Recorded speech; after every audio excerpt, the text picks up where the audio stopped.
guest, Abram Goldstein. We are going to be going through the rest of the M2021 cards. And you can find me on my Twitter at DanaFischerMTG, my YouTube at DanaFischerMTG, and then appearing on my family's Twitch channel with my dad here on Fisher Magic. Abram, tell us more about yourself. Sure. Hello, everybody. This is my second time on Dana's stream, I guess. I was here on Sunday? Yeah, Sunday. It's hard to keep track of the days of the week and COVID times. But my name's Abram Goldstein. I guess it's pretty easy to figure that out. I do the Limited Level Ups podcast with Portcullis, or Alex Nikolic. I have 4 GP caches out of 6 GPs. I have 3 PTQ top 8s, I guess, and I am qualified for the Pro Tour, so that's basically me, sort of. Okay. Let's get into the cards. All right. Battle Rattle. Well, first you want to talk about the scale and stuff for those that are not familiar? So I'm using the LSV scale. Thanks LSV for the inspiration. I look at his ratings all the time, except for this time when I'm trying to do my own ratings. And basically a 5 is the best of the best, kind of like Vivien. And then there's a 4.5, which is a very incredible bomb. Not unbeatable, kind of like Shark Typhoon. And then a 4 is kind of like a good rare or top tier uncommon, kind of like Parcel Beast. And then 3.5 is top tier common or very solid uncommon, kind of like Blood Curdle. And then a 3 is good playable that basically always makes the cut, like the Prickly Monkey, Prickly Marmoset. And then a 2.5 solid playable that rarely gets cut out, which is kind of like what Dreamed Heron. And then a 2 was like a good filler, but sometimes gets cut like further in. And then a 1.5 filler gets cut about half the time. Flycatcher Jaffet is the example for that. And then a 1 is just bad. You're probably not going to play unless it's like very desperate. And then a 0 is basically unplayable. You're never going to play this card. Yep. But with that... I hope I don't mess up the rating scale again. I think I've probably done... Did I do that last week? Who knows? On Monday. Oh my god. Sunday. I'm blanking out. Will Ready Room says, hey Dana. Hi. Hello. Glad you could join us. Yeah. Alright. On to our first card now. Battle Rattle Shaman. It's tongue twister. Battle Rattle. 3 times fast. Battle Rattle. Close. Dana, I have a question for you. Yeah? Do you think Battle Rattle Shaman is more of a tongue twister name, or do you think Limited Level Ups is more of a tongue twister? Definitely Battle Rattle Shaman. Try saying Limited Level Ups 3 times fast. Limited level ups. Oh, you did it. Okay. Yeah, she had less trouble with that. Yeah. All right. Now time for the actual card. 3 in a red, 2/2. At the beginning of combat on your turn, you may have target creature get +2/+0 until end of turn. I just remembered now that this is actually now a reprint card. This is a reprint card, sorry. Oh, before we get started, do you want to say the big news for the channel? Yeah. I'm actually holding that aside. I actually just became a Twitch affiliate. Well, the channel did. The channel did. So that's exciting. Thank you everyone for the support. So that's pretty exciting. We still don't know all what that means and all that kind of stuff. And I don't really have the pop-up set up, or the emojis, I don't think. Yeah, but in any event, it's kind of exciting for the Fisher Magic channel here. Mm-hmm. But yeah, so thank you everyone for your help there, and the follows and the views is A, a lot of fun, and B, kind of helped with that. So cool. Uh-huh. All right, now on to the card. Yes, I think this card's okay.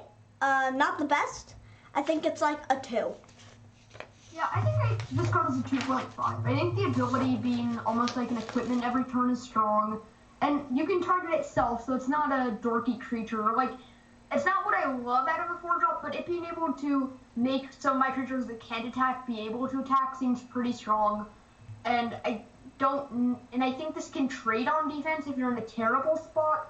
Like, I like this card in red white aggressive decks as maybe one of the good 4-drops you have is just a way to keep your 2/2s relevant in the late game. Yeah. So I'm gonna go with 2.5 for this one. I could see that. I could see a 2.5. All right. Next up, we have Bolt Hound, 2 in a red for 2/2 with haste. It's an elemental dog. We see the relevant dog type. And whenever it attacks other creatures you control, get +1/+0 until end of turn. What do you think about this card, Dana? I think this card's pretty good. It helps your other things attack, but it's not just one thing. I think it's like a 2.5. Yeah, I really like this card, actually. I think it fits perfectly into what we're seeing of these red-white aggressive decks that kind of go wide, but their creatures aren't big. I think this will really help to push damage in those decks. So I can see moving up to 3. Honestly, I'd like to say this is more of a synergy piece than a great card by itself, so I think you're very consistently going to play it. Like, I think if you're in red-white, it's probably like a 3, and I could even see a 3.5 synergy piece. All right. Our next card, Bone Bit Brew. 4 red for 4/5, Cyclops, Menace. When it enters the battlefield, target creature gets +4/+0 until end of turn. This card, I like it a lot. It's not like the best, but I think it's still fine, and I think it's a 2. Yeah, I like this card a reasonable bit. As your 6-drop, it lets you push one creature in for damage, and you just get this nice 4/5 Menace body behind. Seeing as this is a core set, I think this card may be a 2.5, though it's pretty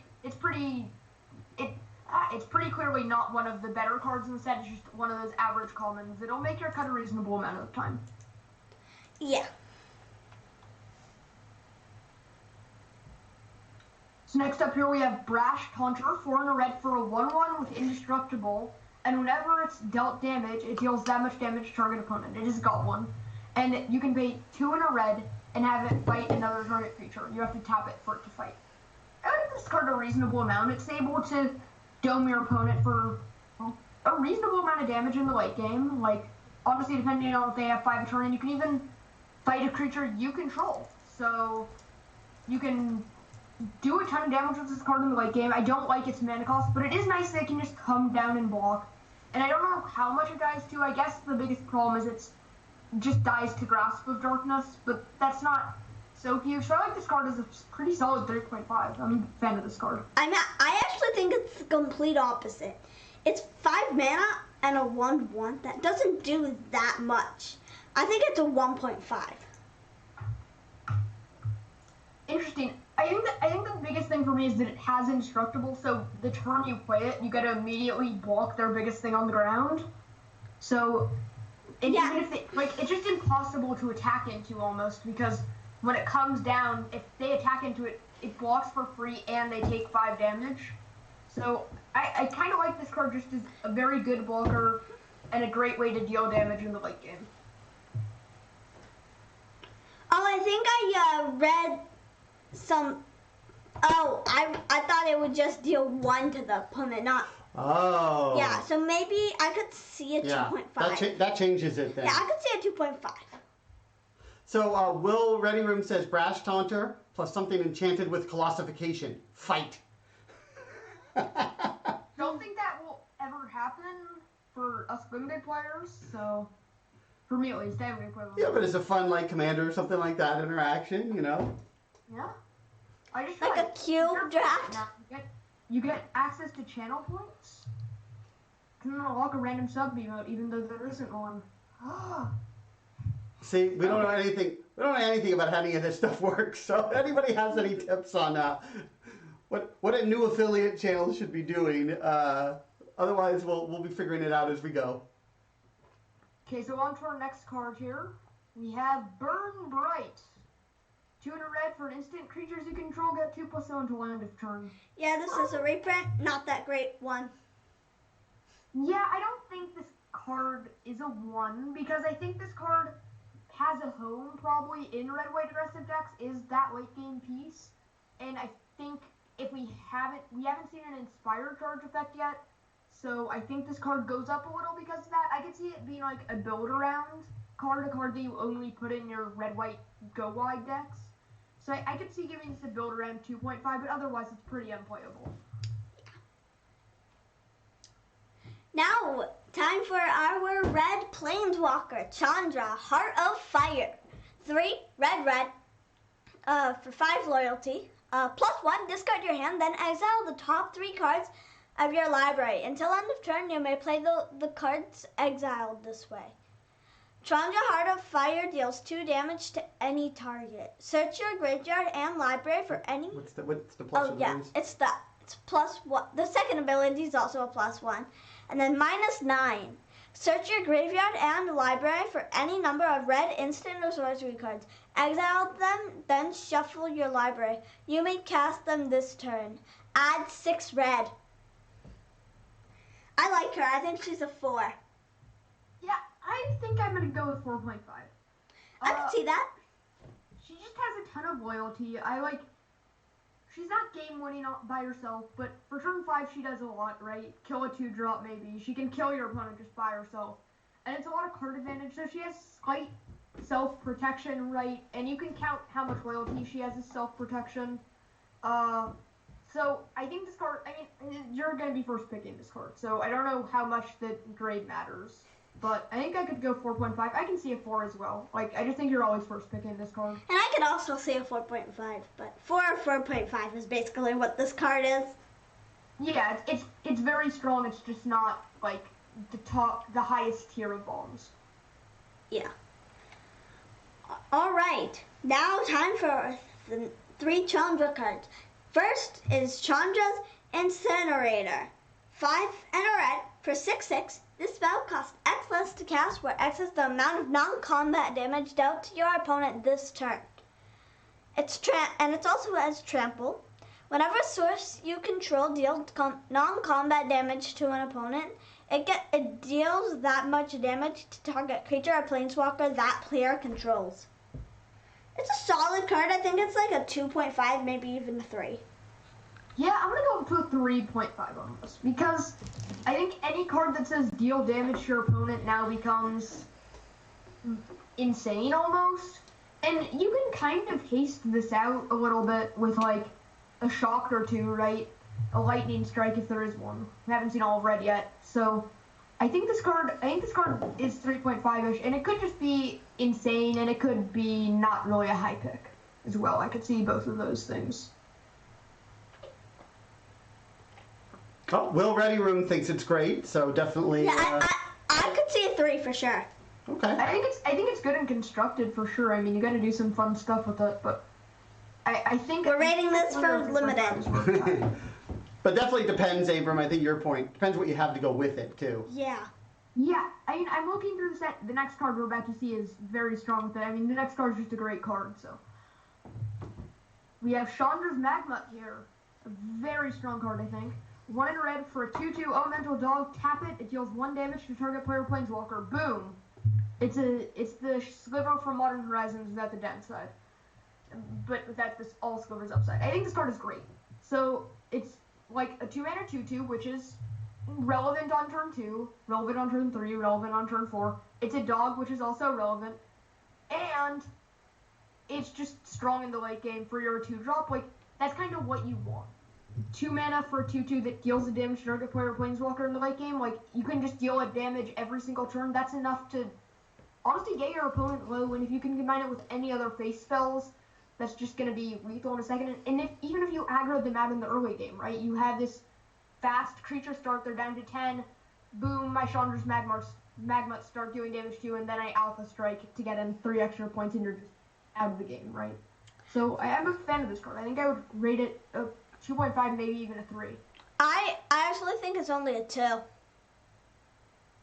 Yeah, I think that's too low. I think this is a premium 2. Well, So I just think that It's a 2-mana 2/2 that only deals 1 damage to a player or planeswalker, so it can't finish off a creature.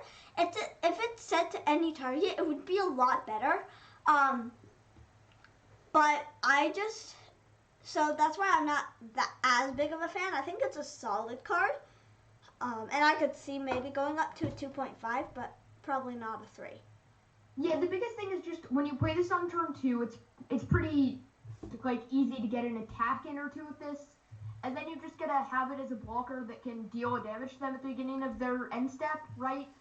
So it's just like it just adds up, I think. By the way, Will said, Abram, you're right. All those burn spells can damage to the face and potentially destroy creatures. I think that was on the last one. And also, he's going to be right back and was sharing the link around. So appreciate that, Will. Thank you. Thank you. I think I could go to a 2.5. Yeah. I think this is going to be the glue to drop for your red decks, I think. Because you're just going to play it in all your red decks and never cutting it. So our next card here we have Chandra's Pyroling. Pyroling. Okay, I was right the first time. Whenever a source you control deals non-combat damage to an opponent, it gets +1/+0 and gains double strike until end of turn. It's a 1/3 lizard elemental. I think this card is actually not too bad just because of threat of activation, right?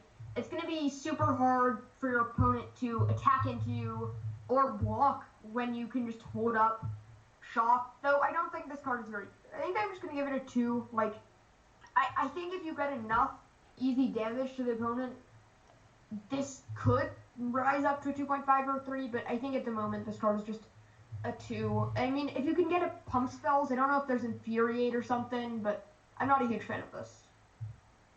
Yeah, I agree with the 2. Alright, for our next card we have Conspicuous Snoop. Conspicuous? Daddy. It's conspicuous. I got conspicuous too when I first saw it. Fine, conspicuous. Close. Conspicuous is really fun to say. It is actually. It's a fun word. Conspicuous. Conspicuous. Yes. Either you know what it means? Nope. Abram? It's not like, oh god, I'm blanking on camera. That's okay.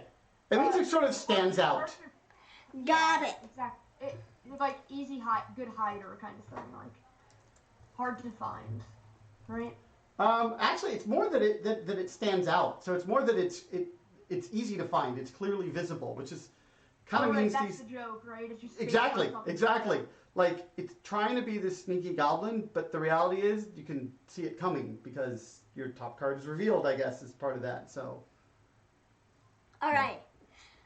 Red. And Sam Darcy says the Snoop is really good and constructed. Yeah, there's some infinite combos. That I agree with. Yeah. What's constructed again? You play constructed, Abram. You did too now. You went. I'm so bored of the limited format, and I just like have to play it. Or I just want to play something while waiting for my friends so I can just scoop whenever. Yeah, Sam Darcy says infinite with Kiki. Yeah, there's one of those infinite combos you were mentioning. Anyway, on to what the card does. Yeah. Conspicuous Snoop. Yeah, Will says he's bad at snooping. That's pretty much true.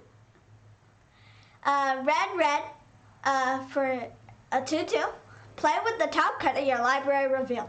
You may cast goblin spells from the top of your library. As long as the top card of your library is a goblin card, Conspicuous Snoop has all activated abilities of that card. It doesn't seem that amazing and limited to me. 1. Yeah, I don't know.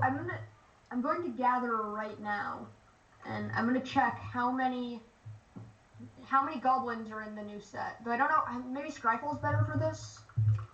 Starfall will definitely do it. Scryfall is good. Advanced search. I don't think there's that many. Yeah, you were scanning the set, right, Dana? I was. To see like goblins and all that. But it's only for goblin tribals, which goblins and elves don't have the best history. Yeah, goblins are more fun though, so. No, elves are way more fun. I think there may be 4. Yeah, I see 3 and I see 4 in red. Yeah, a common. Goblins. This card isn't unplayable. There's a common and uncommon and 2 rares, including this. So it's not unplayable if you get the goblins, but I don't think this is worth building around unless like you get tons of them. Honestly, if I got 2 conspicuous snoops, I'd be a little happier playing this. So Sandra C asks, any with activated abilities? Well, one is the Brash Taunter that we saw. Yeah, Brash Taunter's the only one with an activated That has an activated ability, although it sort of loses a lot on the conspicuous snoop, I guess, because it doesn't get the static ability of indestructible. Yeah, so. I think it's more about getting the free goblin cards off the top if you have them. Yeah. Yeah, and limited, like, it's just like being able to chain a bunch of goblin arsonists together, kinda, I think. I don't think this card is worth it. If you get 2 of them, I think just picking up the 1-drops, like the goblin arsonists, may have a little bit more upside, but I just don't think this card is very good. I'm gonna give it a 2. Alright, we're on to Crash Through here. It's a reprint. 1 red, creatures you control gain trample until end of turn. Draw a card. Goes well with it goes well with the blue-red spells deck, but I think it's solid. I think it's a 2, and it could be a build around 3. Yeah, I think this could be a very important synergy piece along with often the blue-red spells decks. Though I don't think they'll be drafting many blue-red spells decks at first because they're going to be the most drafted early archetype probably. So I think they're going to be very overrated at first. But I do think in the blue-red spells deck, you're going to want a lot of these and a lot of ops, and I think that pushes this card up to a 2.5 for me. And Will says, what some new players need to remember the difference between activated and triggered abilities as well. I saw a lot making that mistake. For example, it doesn't work with Krenko. Yeah, so an activated ability is when you have to pay a cost, like tapping or pay some amount of mana, and then you can, then that ability will happen. And then a triggered ability is just something that will just trigger, like something happens on your upkeep, or something happens like at the beginning of combat. That's a triggered ability. Or when something comes into play. Yeah, that's a triggered ability, so it doesn't have a cost. Basically, activated has a cost, triggered doesn't have a cost to it. So most activated abilities have a colon. Yeah, all activated abilities I think they all do. Yeah. And that's sort of what represents the cost. You can figure it out that way. Yep. That's a way to tell when it has the cost, which makes a lot of sense. And Sandersi says, use with the Pyrolane, seems okay and replaces itself. That's true. The Pyrolane that just went over with the double strike, and yeah. I mean, what does this do? This doesn't really do anything with the Pyrolane, does it? It gives it this trample. doesn't do non-combat damage to them. So this doesn't do much with the Pyrolane. Oh, that one didn't trigger off of the... No, you don't get a Pyrolane trigger. This is just a good way to trigger prowess in your... it's more just prowess in general then. Just for spell triggers, right? And it's nice that in this format, there are multiple cards that care about the number of instant sorceries in your graveyard. So you can play this on turn 1 and really not...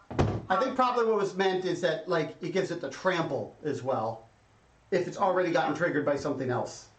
Yeah, but you have to do a lot for the Pyrolane to end up being big enough. Like, I could see putting Furor of the Midden on Pyrolane, and then maybe casting, like, a Shock, and that's like a Shock turned into a Lava Spike, or not Lava Spike, into a Lava whatever, the Lava Axe.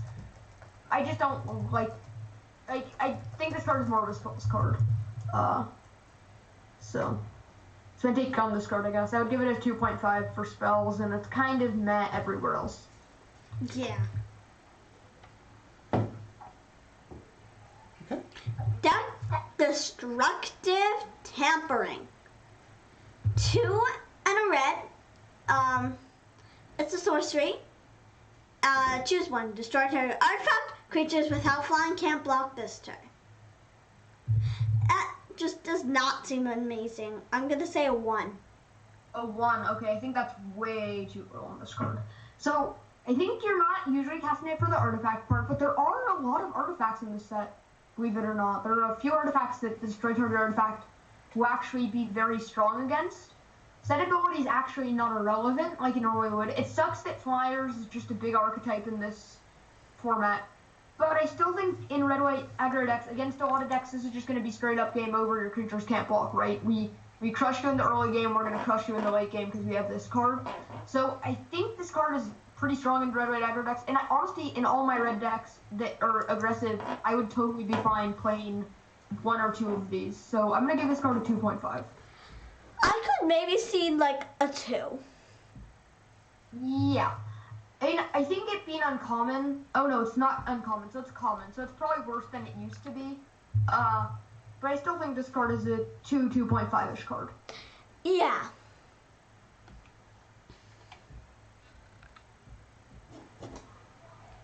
Double vision? Yeah, double vision.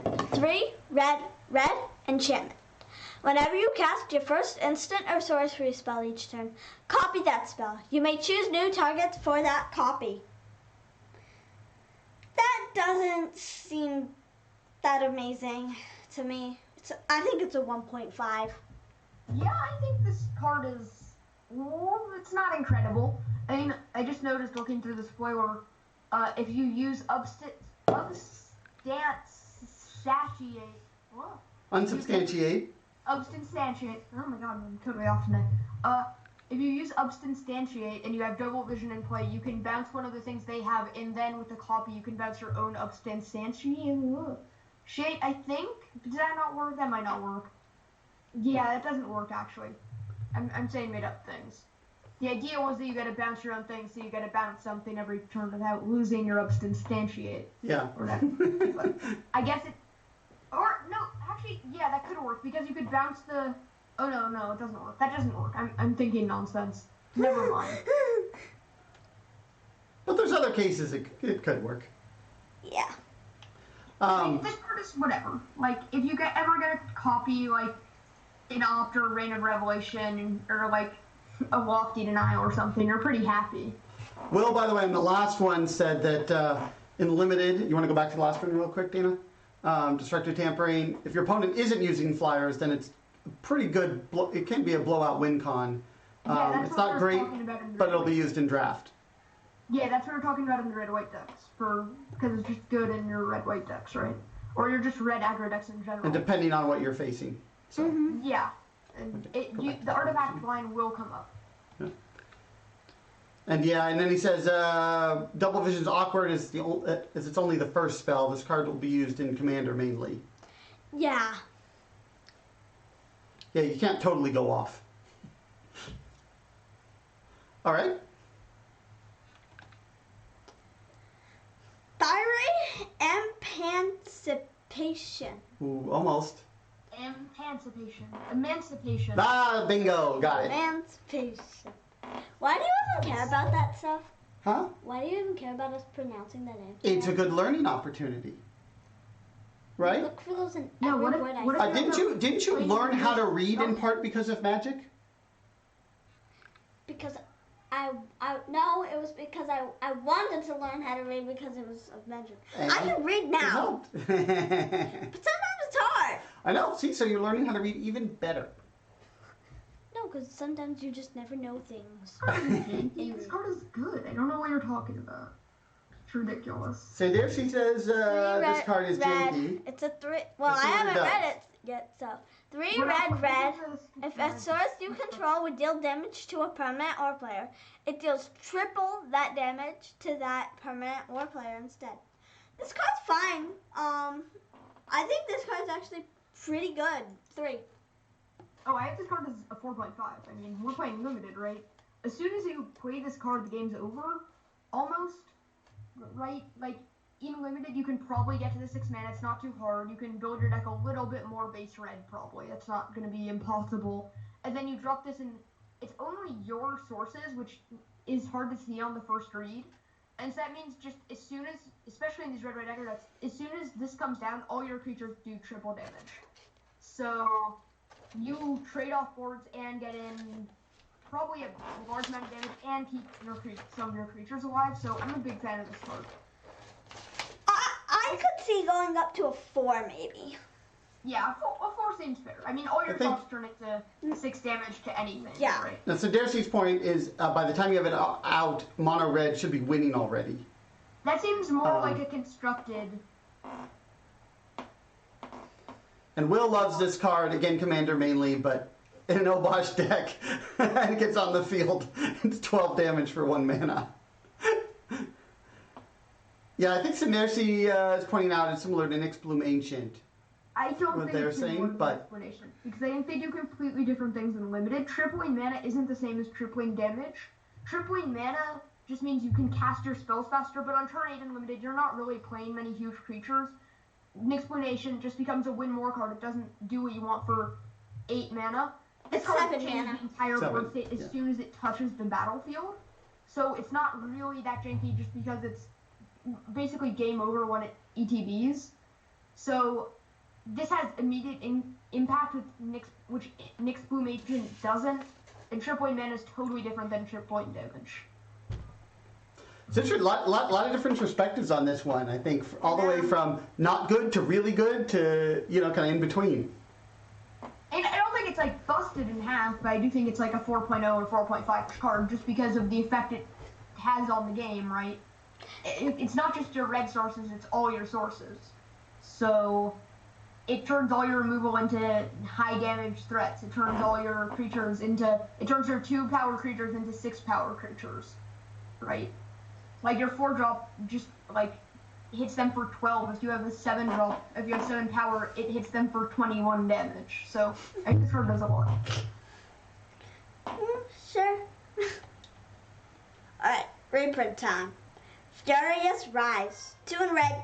Enchantment. At the beginning of your end step, if you control a creature with power 4 or greater, exile the top card of your library. You may play that card until you exile another card with Furious Rise. This card's fine. It's not great. It's not bad. I think it's a 2. I'm gonna give this card, no, I don't like this card at all. I'm just gonna agree with the 2. I don't think this card is a good enough payoff for your red-green decks. It doesn't do what you want on 3 in your red-green decks either. Getting extra cards won't be very impactful. This card doesn't do enough, I don't think. So a 2 makes sense to me. Will says madness. What's madness supposed to mean? I think he's indicating probably thinks it's a very good card, but he can clarify in chat. Yeah, who knows? Oh, I like this card as well. Fur of the Bidden. It's a red mana for an enchantment aura. Enchanted creature. Enchanted creature gets +2/+2 and attacks each combat in a fable. Boom! This is what the red aggro decks want, right? 1 mana to be able to pump their guy for a while until it's killed, right? You play your 2-drop, you put this on it, and you play another 2-drop. That's a lot of damage coming at them really quickly. Like, it just enables double spelling and is a strong card early game, so I'm a pretty big fan of this. I think this card's not that great. I think it's like a 1.5. Yeah, I have this card as a 2.5-ish card. Yeah. I could see a 2. I could definitely see it too.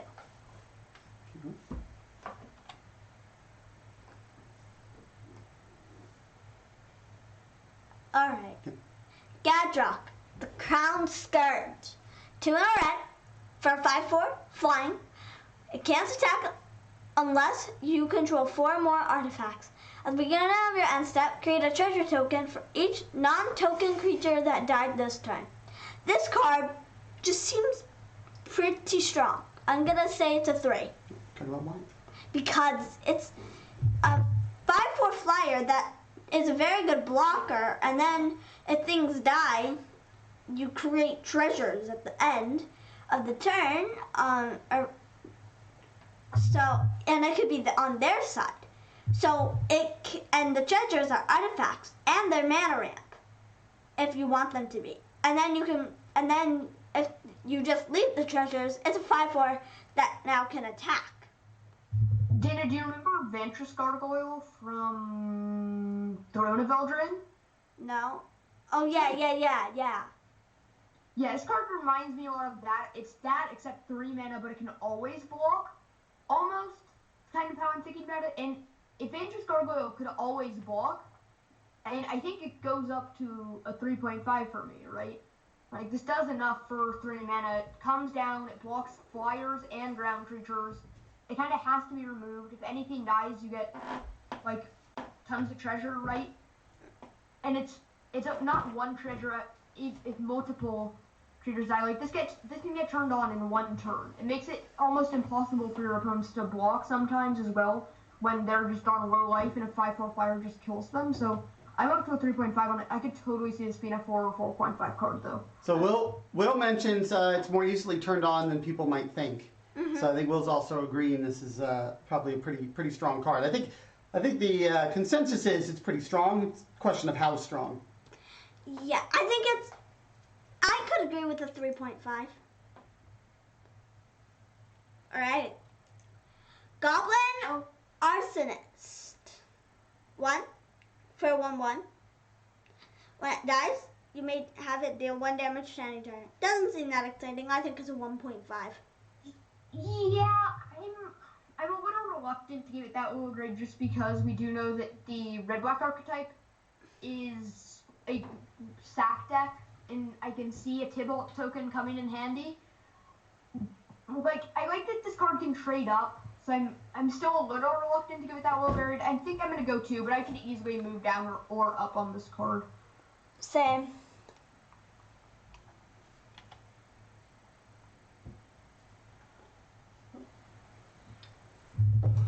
Abram, you want to take this? Dana's drinking. Sure. Goblin Wizardry. 3 and a red for an instant. Create 2 1/1 red. Goblin Wizard creature tokens with prowess. Wow! I don't know how I feel about this card. Every time I read it, I kind of change my opinion on it. The first time I read it, I was like, oh, this card is busted. Wow. Right? 4 mana to create 2 1/1 red prowess creatures. Like, prowess is pretty impactful. Second time I read it, I was like, are 1/1s good enough? And now I still can't. Now I'm just stuck in between. I don't know what to think. Like, is 2 1/1s? Yeah, instant speed is really nice on this card. Like, being able to play your Reign of Revelation. I just don't know when the best time to cast it is, because it's gonna be like, I just don't know if it does enough for your 4 mana, because I think you need to be double spelling for the 2 1/1s to be impactful. So if you have multiple craft throughs and alts, this card definitely gets a lot better. I just don't. I'm really confused about this card. I don't know what to think about it. Sandersi points out they like the instant speed on this card. Yeah. I pointed that out. I think instant speed also is impactful. But I just don't know how good 2 1/1s can be, even with prowess. Like, I think this card is definitely built around E. I want to start with a generous grade. I don't want to be mean, because I can totally see this card being the glue in red. So I think I'm going to give it a 2.5 build around. I'm not very impressed by this card. I think it's a 2. That makes sense.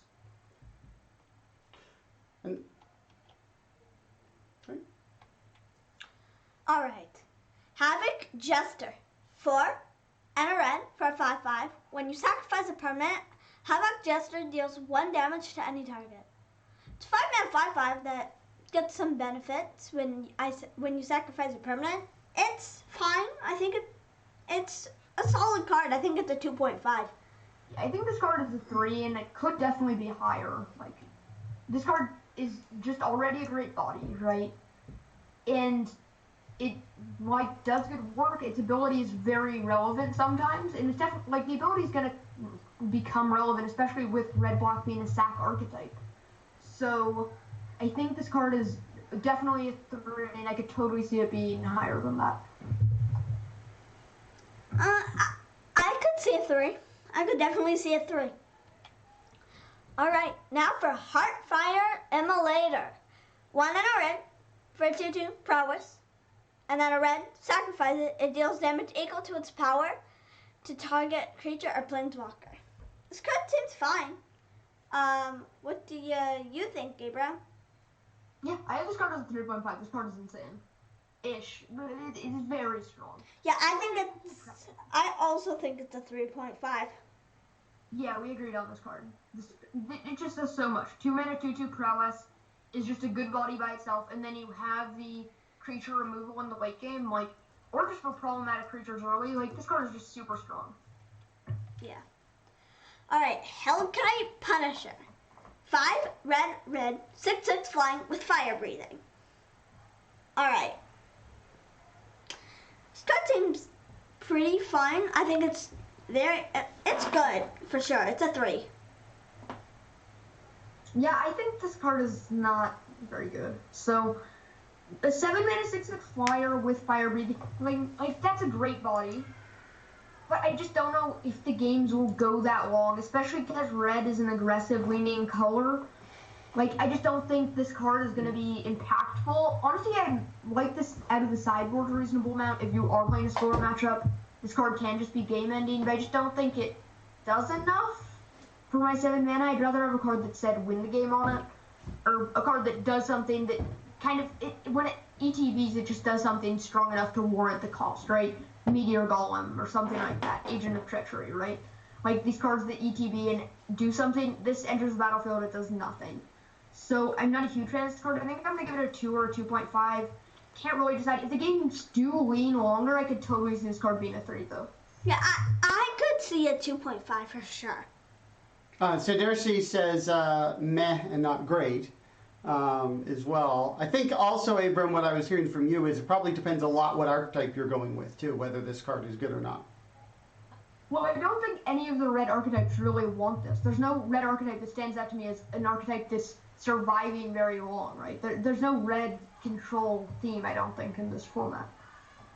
No, but I mean, like, it's probably especially bad, for instance, in red-white, I would think.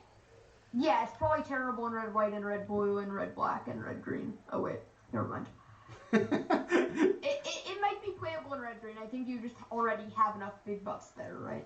Yeah, I could see actually a 2. I could see going down to a 2. Will's pointing out if it had haste, yeah, it'd be a whole different story, I think, if it had haste. I agree, Will. If it had haste, this card would be nuts. This card would be a 3.5. Alright, on to our next card, Hobble Fiend. 1 red for a 2/1 trample. Sacrifice another creature, put a +1/+1 counter on it. This card seems fine to me. I mean, it's fine. I think it's solid, a 2.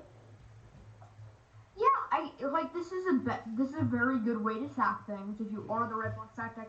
I just don't know how supported that archetype is. I think the red black sack deck's more, what it's looking like to me is it's more of an archetype that you're like just kind of combining morbid synergies with a few sack synergies, right? You want to be hitting your morbid triggers from black and getting your sack, and this is like your sack outlet for it. So I don't hate this card. I think it's a 2.5. Like you're not hating playing this. Though it's more like a 2.5 synergy piece. You're not in love with the Spinner 2 drop, but it's not terrible. Like, you're happy with it all the time. Yeah, I could definitely see that. I think it's only a 2 because it doesn't do that much. I mean, early game it does a lot, but late game it doesn't do as much. That's why I think it's only a 2. But now it's on to our next card, Igneous Cur. 1 and a red for a 1/2, and then 1 and a red and it gets +2/+0 until end of turn. And it's a dog. It's a doggy dog. And there was a card earlier that referred to this, right, Dana? Yes, the Boros Signpost. And so I think this card is fine. It's solid.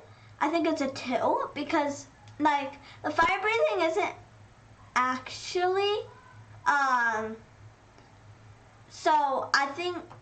so I just don't think, I think that 2 mana is a lot different than 1 mana. So if it just had regular fire breathing, I think it would be like maybe up to a 2.5, but I think since it's 2 mana, it's harder to leave up the 2 mana. So yeah, I think this card is a 2.5. I mean, Threat of Activation is real here. In late game, this can just trade with tons of things. So I'm definitely on a 2.5 here. Like, and I could see on top of that, there is the gold uncommon. So yeah, I like this card quite a bit. I could see a 2.5. So Will points out that the flavor text is creepy. Have you read Some dogs just aren't meant to be indoor pets. This dog would not make for a good pet. No, it wouldn't. I mean, if you like outdoor pets, That's true. That's true. It'd be okay to be outdoors. you can pet it. You want to pet my igneous cur? I mean, you can. It does not look soft and fluffy. No, it looks very. It looks like it would burn you. Probably. Dana, you could roast your marshmallows in it. Oh, now there's an idea. Just have the flaming dog with you. Okay, there you go. All right. Kinetic Augur, 3 in a red. Star 4 trample. Its power is equal to the number of instant and sorcery cards in your graveyard. When it enters the battlefield, discard up to 2 cards, then draw that many card. This card I think is fine. I think it's very solid. I think it's like it would definitely more fit into your blue-red decks more than like your green-red or your green-white type decks. So I think it's like a 2.5 overall. I think this card is a 3. I think it's strong enough. It's like what's it called? Crackling Drake. But it has trample, and it's easier to cast. And it still has like the same ET. It has a good ETB effect, so I'm a fan of this card. Like it's a beater. So I would give it a 3, maybe a 3.5 actually. All right, this card's a reprint. Onic Ogre, 2 in a red for 4/2. Very basic. Very easy to kill. I think it's a 1.5. Yeah, 1.52, whatever. Doesn't really matter.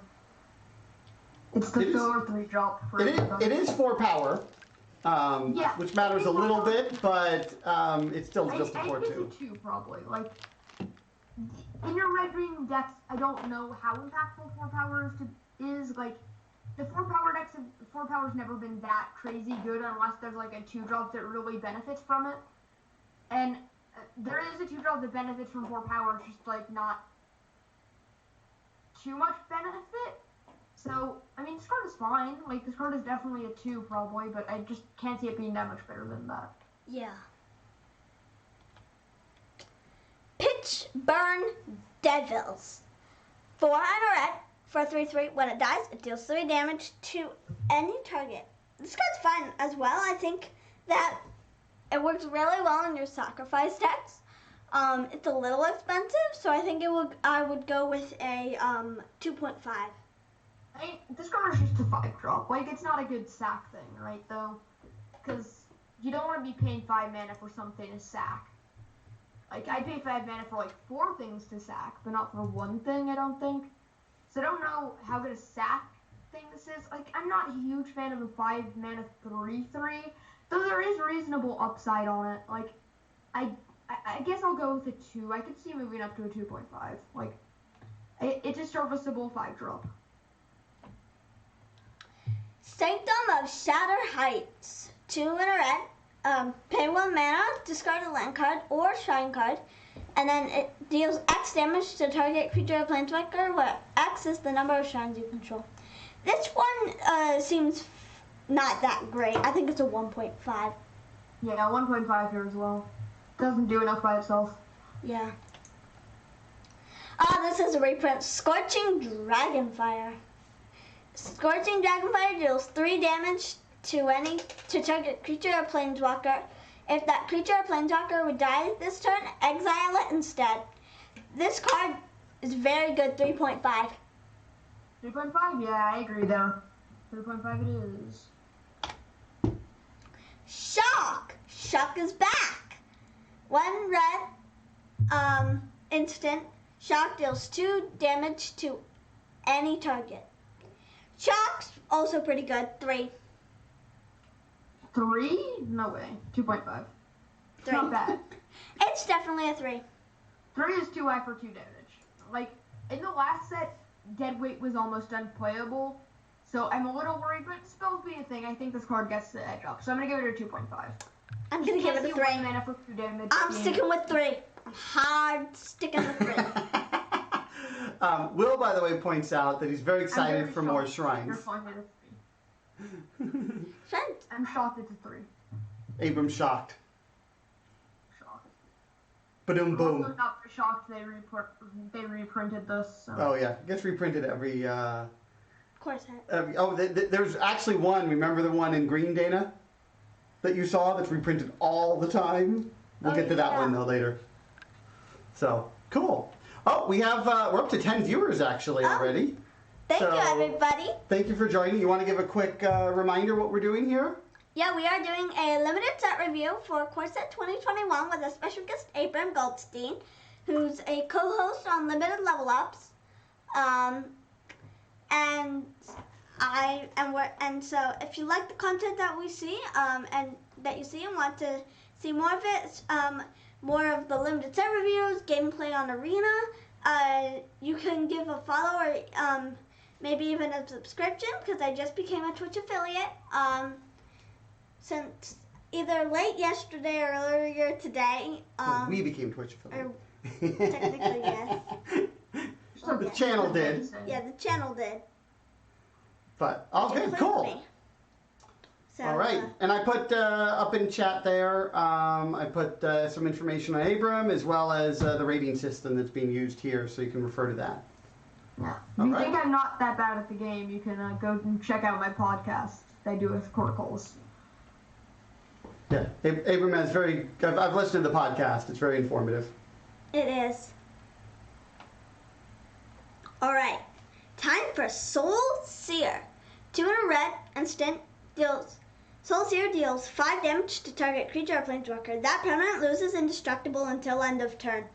That card seems very strong. 3.5. 3.5, yeah, 3.5 is fine. I think this card is more of a 3, but actually 3.5 works. Yeah, this card is 3.5. I'm a little disappointed it doesn't go face. I'd much rather see 3 mana, 4 damage that goes to the face, but 3 mana deal 5 is still pretty strong. 3 mana removal is fine. Yeah, this card can be a 3.5. I'm not too high on removal, just in general. I don't think removal is very good. I think that's a misconception. The best of the best removal is strong. I just think weak removal isn't good. And I guess this is strong removal, so it's probably a 3.5. It could be a 3 though. As it's easy to cast, you can splash it. You can splash this. So this card gets actually a lot better because that. So I'll go 3.5. Yeah, Will says that's a great removal piece. Think about Gideon.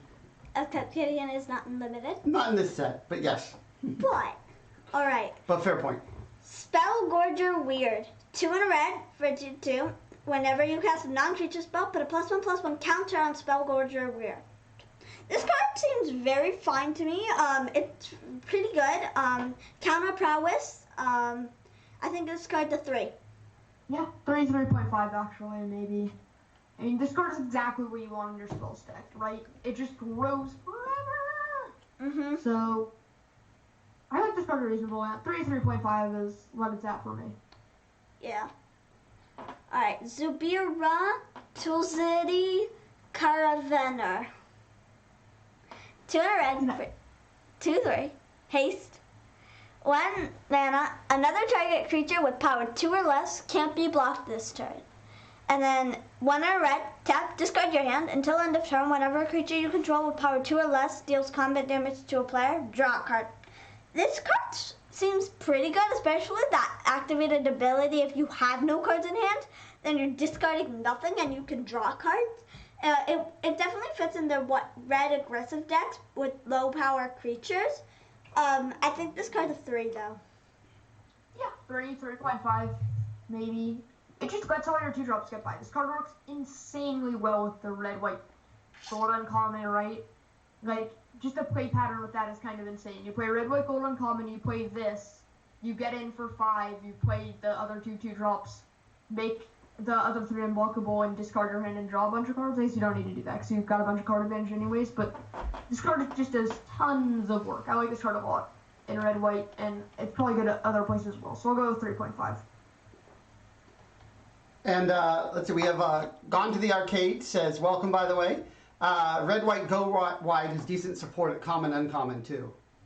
Yeah. Yeah, it definitely seems like that is clearly an archetype that has some support. Agreed. Yeah. All right. Sure Strike. Oh. Yeah, you go ahead, Abram. It's just about Red Code. Unfortunately, it doesn't look like we have an Inspired Charge effect. We do have Burn Bright for us Red-White aficionados. So I'm a little disappointed in that, but I do think there's some support here. Okay. Yeah. Right. Now for Sure Strike. Marshmallow snacks? Not right now. I was just opening it. Oh wait. Is Daddy gonna have one? I'll have a marshmallow. My dad's the one having the marshmallow. Can you throw me a marshmallow from a few hundred miles away? Okay. All right, Sure Strike. All right, now for Sure Strike. When I read instant, target creature gets +3/+0 and gains first strike until end of turn. This card definitely seems fine. I think it is like a 2 for sure. It's 2.5. This is a strong combat trick. I like it. It's 2 mana, so. Yeah, I think it has a powerful enough effect to be 2 mana. Like, I think it's strong enough for a 2 mana card to be playable. Yeah.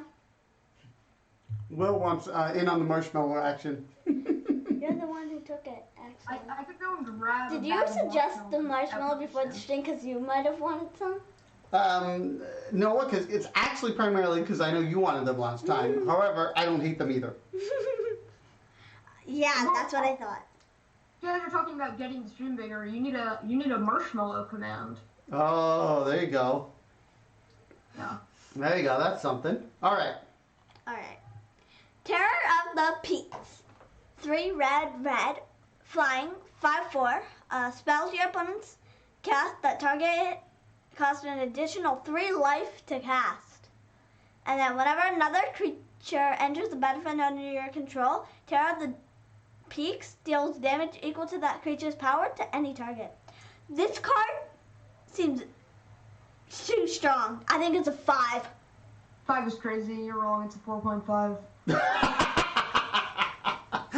So far apart. Gone to the Arcade it's says, that one looks crazy. I can't see this card being a 5. Okay, fine, 4.5. I could go with 4.5.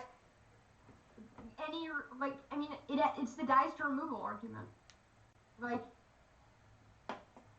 yeah, this card is great if it lives go to the arcade or gone to the arcade. Like, if this card lives a turn, you're winning the game probably. The problem is that it dies to removal, and I know that's not an incredibly relevant argument, but I think I want my 5s to not be dying to removal the turn I play them. I want them to either have a... Well, it cost them 3 life. Yeah, but 3 life's not enough to make it free. Like, I want cards like Ugin that just win the game when they come down. I want, like, Planeswalkers that immediately do something. I want cards with immediate effects for my 5s, and this doesn't do that. That's why I think this and Baneslayer Angel are both, like, 4.5. So this is probably better than Baneslayer Angel, right? Like, they just don't... They don't have enough effect on the game immediately to be called 5s. They need removal, but that doesn't seem powerful enough to be a 5. Well, yeah.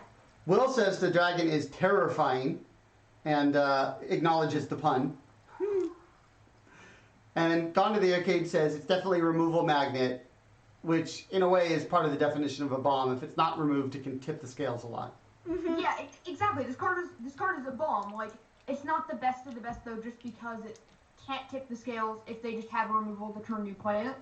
And it's too much mana for it to be, like, a guaranteed survive.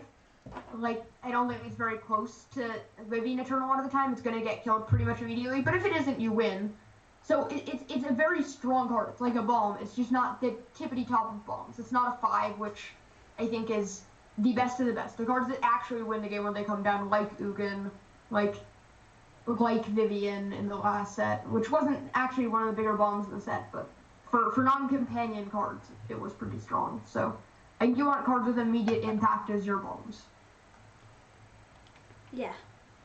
Alright, Thrill of Possibility. This card's a reprint too.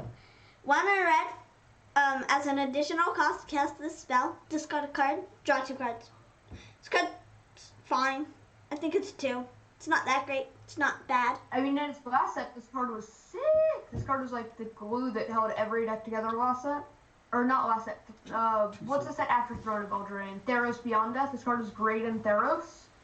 And honestly, I think this card probably isn't that bad here. So I'm going to go with a 2.5. I think this card is one of the keys to the Sanctum decks. I think you're going to want 2 or 3 of these in every single Sanctum deck you play. Because if you played on a Theros Beyond Death, I don't know how much you played. I think I might have done maybe 100 drafts. I don't think 100 drafts. That might be a lot. 70 drafts, 20 seals maybe. Who knows? But this card is the glue that held every 5-color deck together because you could pay 2 mana to discard any card in your hand. Any card you couldn't cast, right?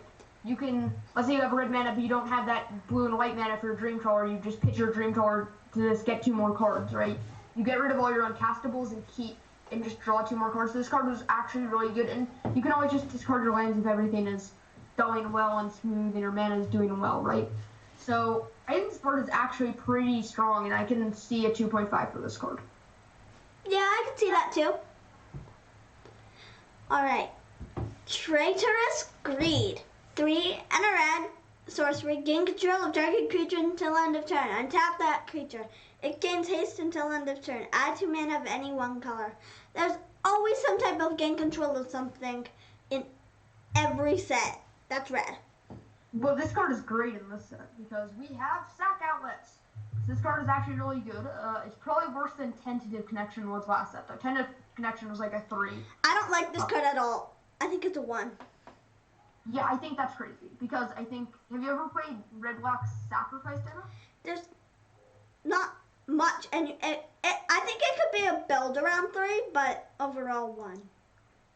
I mean, let's just think about it, right? You have any card that says sacrifice a creature on the board, right? And most of those things cost mana. This gives you the 2 mana to immediately do it, which is really nice. So this card is more like 4 mana, steal a creature, and then steal a creature at the end of the turn, sacrifice that creature for 4 mana. And I think that's really strong, and it doesn't take. Yeah, but that's only if you have a sack outlet. So yeah. I think it's more of a 1 and then a build around 3. Can I point out some of the sack outlets we've seen before turn 4? So we have the red black gold on common. We have the 2 mana 2/1 that has trample and does that kind of thing. I think we have something in black. There's the, where is it? I think there's something in black. Am I missing something? Am I forgetting something? Yeah, but only if you're like red black sacrifice. Village Rites, the one that draws. Yeah, there's Village Rites, and then there's more expensive. Witch's Cauldron that we saw earlier. Yeah, Witch's Cauldron. Right, there's so many things that are just playable by themselves that make this card super good. Yeah, but that's only if you have those cards. So if you have those cards, I think it's good. It's a build around 3 and a 1, and then a 1. I think it's a build around 3.5. Can we go with that? I'm gonna go with that. And I think it's a 2 by itself. So Gone to the Arcade says, I think Black Red Sack doesn't have a lot of support on this set. That lowers the value of this one versus other sets. Yeah, I don't think Black Red Sack has a lot of support. I think Black Red Sack is more of a morbid theme with this card in it to actually enable the Black Red Sack theme, right? Because it's really not going to be hard to pick up any of those sack outlets, right? It's so easy to get them, and with even one of those cards in your deck, this card goes up half a grade. So this card should just be a high pick actually because it's a premium effect for these red and black decks. So I really think this card is very strong in this format and kind of what you need if you're going to be trying to do anything with sack outlets. So I'm high on this card. Transmogrify. 3 and a red. Sorcery. Exile target creature. That creature's controller reveals cards from the top of their library until they reveal a creature card. That player puts that card onto the battlefield, then shuffles the rest into their library. This card's fine. I think it's a 2. It's not great. It's not bad. So. I think this card is a 0. Not a 0, maybe a 1. It's playable in the worst case scenarios. It's the minus ability on what's his name? Luca. Except it's 4 mana. You can only do it once, and you still don't have Luca around. Like, This card is just not good. If you had to spend 4 mana for a Lucas -2, I don't think you'd be happy. I don't think that's worth the deal. I mean, if you're doing insane stuff with it, right? But I don't think anybody's gonna be sacking like a token creature and then like finding a 10 drop. Isn't Luca just your creatures? Yeah, but I don't think their creatures is very impactful. Right, because they still get another creature out of the deal. I don't think you want to be spending 4 mana to give them a 3 to turn their like 7/7 into a 3/3 or something, like 5/5 into a 3/3. That's not powerful enough. I could maybe see a 1.5, but I think a 1's too low. A 1's too low. Yeah, I'm gonna stick. I could see a 1.5. I just don't think this card is playable most of the time, right? You have to be so far, like, you have to have had such a bad draft or just be so short on playables to make this card good. Like, I think one of the things you can have in your deck that you want to get out with this card, right? Like, what card do you want to be ramping to? What creature, and you want to give up having no creatures besides, like, one creature in your deck for this card, right? Like, so, Gone to the Arcade says, the downside feels too big for removal at rare. Yeah, exactly. The downside's too big for removal anywhere. This downside makes the card unplayable as removal most of the time. And Will says in limited, probably not playable. Constructed though, Yorion, Jeskai, Luca, and 1616 Worm will be standard legal for a while. Yeah, no, there could definitely be some constructed applications. Yeah, I think the reality I think it's like a 1 maybe. Actually. I think the reality is with the scale. I mean, this is one of the things to kind of keep in mind with this scale is that like. Pretty much anything below a 2, you're not happy about playing in your decks at all, unless you've really built around it, and then it becomes more than a 2. And then anything that's like a 3.5 or plus, that's something you probably don't have too much of a decision, especially like 4+. You probably only see one of those in a pack. So at some point, it's more about which ones are the more playable and which ones aren't. Yeah, I can see a 1 actually. Okay.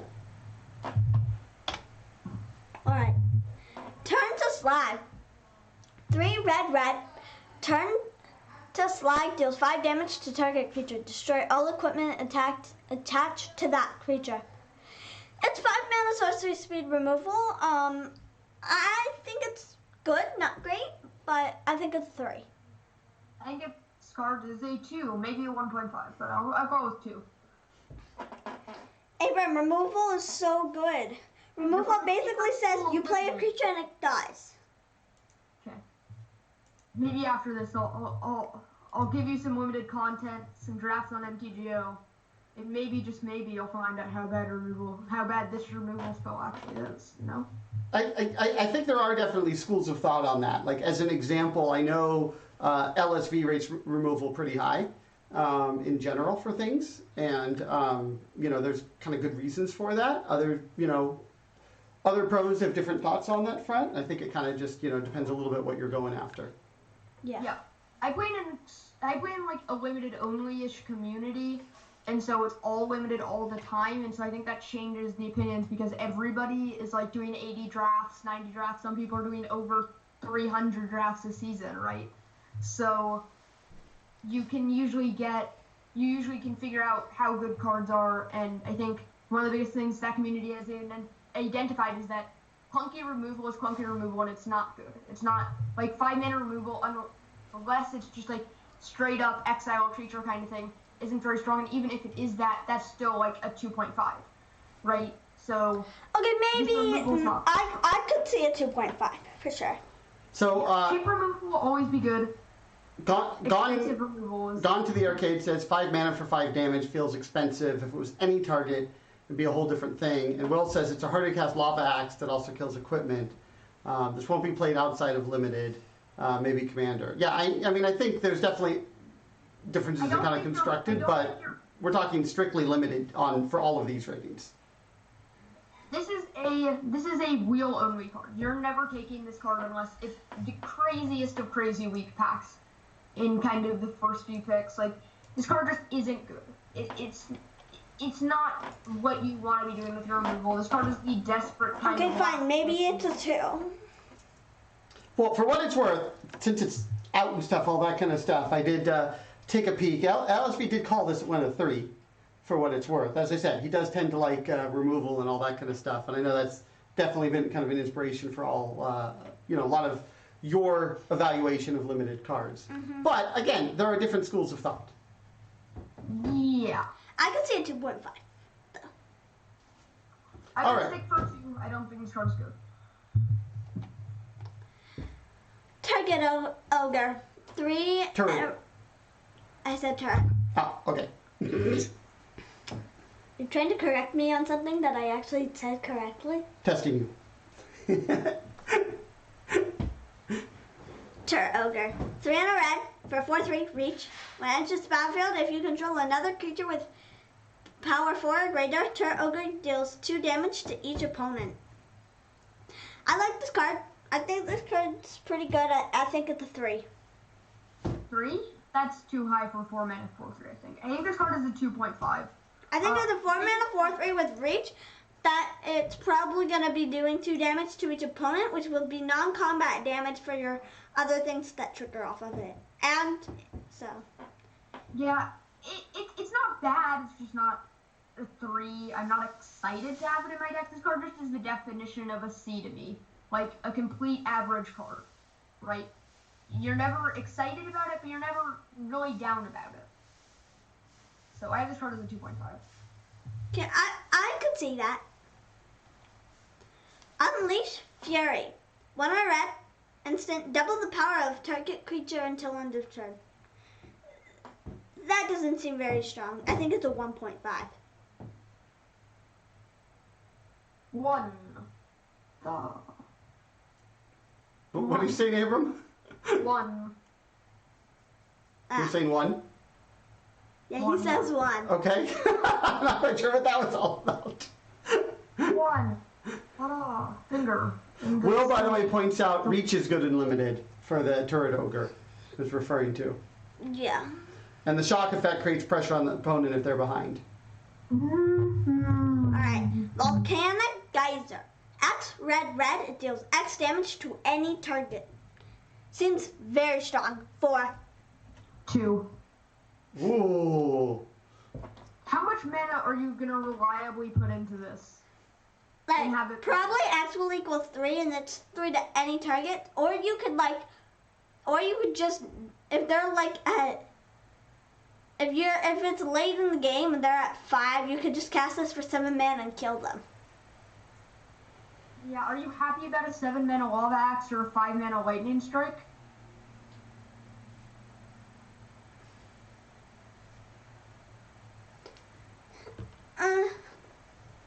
I think it's So still what do you think, good. Dana? I think it's still pretty good. I could see going down to a 3. Yeah, I just don't think I'm ever happy about spending any amount of mana on this unless I'm spending 10, 12 mana, right? Like, this card isn't what you want to be doing in your red decks. Like, if I was playing a hard control and I was getting to cast 2 of these for 12 every game, right? That'd be good. But then this card is just dead early game. This card is dead until turn 5 when it's still not even very good. So I'm really not happy about this. I could honestly see it. I could see it being a little higher. I could see it being a 1. So A 1? yeah, I could see it going down to a 1 depending on how the format shakes out. Like, I can see this card being on 2. Okay, I think that's completely nuts, actually. I mean, I don't think it's But, I think I mean, there's different, you definitely hate removal, I can see that. No, I don't think this card is removal. I think this card is one of the, like, face-only spells a lot of the time because if it is removal, it's just too slow. Well, I think here the key is in any given situation, it's probably less efficient. I think one of the differences is it's flexible. It scales with the game. Right, that's probably the key difference. It's flexible, it's instant speed, so it can do what you want. Some of the things in comments, just to kind of catch up there, Gone to the Arcade says it would really depend on how fast or slow the format ends up being. If it ends up going long, it can be a good finisher. Will agrees with that. Gone to the Arcade says it's much better in a blue-red non-creature archetype, although most support for that archetype is uncommon. Yeah, I mean, the reason, if the format is aggressive, this card is unplayable, almost. because I don't think I'll ever be happy paying 4 mana to deal 2 if my opponent's beating me down. Right? If the format is slow, this card gets better. This card can go up to a 3. I think that's what Gone to the Arcade was saying too. Yeah, I could see that. I could maybe see down to a 2.5. Yeah, but if this format is just medium speed, like, this card really doesn't do enough. So I'm gonna stick with my 2. And I'm going down to a 2.5. Now it's time for Volcanic Salvo. 10 red. The spell costs X less to cast, where X is the total power among creatures you control. Kind of like Golta. Volcanic Salvo deals 6 damage to each of up to 2 target creatures and or planeswalkers. This card seems fine. I think it's a 3. Yeah. 3.5 maybe. 3 is probably where it's at, right? Yeah. It's efficient enough, because if you can consistently cast it for 5 or 6 mana, I think you're happy enough. You're happy with it. Yeah. Alright. No. Yeah, I think you could target the same creature twice and deal 12 damage if it's needed. Maybe that's me misreading cards. Yeah, no. No. No, you can only do 6 damage. I mean, not I'm sure how much that comes into play. But, let me see why you think okay. Yeah. Now time for green, my favorite color. You've been waiting for this color, huh? I have. And this color, that's my favorite card of the entire set. Yeah, maybe green can get a redemption. It was so bad in the last set that maybe it can do a little better this set, you know? Maybe I think it's the best. I think it's the best color in this set. Although I think that about it's it in every set. So you know. I think right now red is pretty clearly the best color in this set. I don't think it's. I mean, the red is very good in this set. Although when you went through the ratings, remember, Dana, it actually did look like it was pretty close. Yeah, it was like green, white, blue, red, black. I wonder how much I'm gonna talk you down on these green parts. Green wasn't that much higher, actually. Yeah. I was impressed when Dana was like prepping for this and putting her ratings on it. I thought she might skew high on green, and it actually wasn't that different than the colors. So yeah. Yeah, we'll find out. So Gone to the Arcade says excited about there being some elves. I think Celestia is going to be pretty decent. Yeah. All right. Is that a limited thing or a constructed thing? I don't know. Either way, are you excited, Dana, on the elves? I'm very excited. All right. Daddy, how can I not be excited about elves? Gone to the Arcade says limited. Yeah, it'll be fun to play some elves in limited. Yeah. All right. Now time for our first green card. Azusa, Lost but Seeking. 200 green for a 1/2. You may play 2 additional lands on each of your turns. And it's a 1/2. I think it's fine. I think it's a 2. I think it's a 1. Or a 1.5. We'll give it a 1.5. Maybe a 2. It might be a 2. I could see a 2. Like, yeah. How happy are you about getting to speed up your lands? It's ramp. When you don't get any cards? Yeah, but, so, is it good ramp is the bigger question. On turn 3, how excited are you to get all of the lands out of your hand on turn 3? Because that's not card advantage. This card is like a 3 mana 1/2, and it's honestly its ability is not incredibly relevant a lot of the time because I don't think on turn 3. Yeah, I think that's just a 2. Yeah, I can see a 2. A 2 makes some sense. I'll go with 2. All right. Bullfist Oak. 2 green for 2/3. When you draw a card, it gets +2/+2 until end of turn. I like this card a lot, especially because green-blue like strong cards. And it's a 4 mana 2/3 that when you draw cards, it's a 2 mana 2/3, and on your turn it gets up to a 4/5. I think this card's a 3. Yeah, I think this card is like a 3 normally. I think if you're very good at bluffing, it goes up to a 3.5. If you know how to bluff well, this card gets a lot better. So yeah, I'll go 3.5. Will says if you can get some card draw to get those extra lands, that's cool on the Azusa. If not, it does nothing. Yeah. Exactly, but even if you get the card draw, it's still not like positive for you because you're just playing your lands faster. Like it depends on what you're ramping into. Yeah, this card. Yeah, and Gone to the Arcade said still a 4/5 on each of your turns. Yes, yeah, this card is very strong. This card is a 3. Problem is it's worse on defense, and the biggest thing is if you're good at bluffing, you can play it well on defense, and it being a Simic, the Simic deck being card draw makes it way better. Yeah. Alright, Canopy Stalker. 3 in a red, or 3 in a green for a 4/2 when it must be blocked to Fable.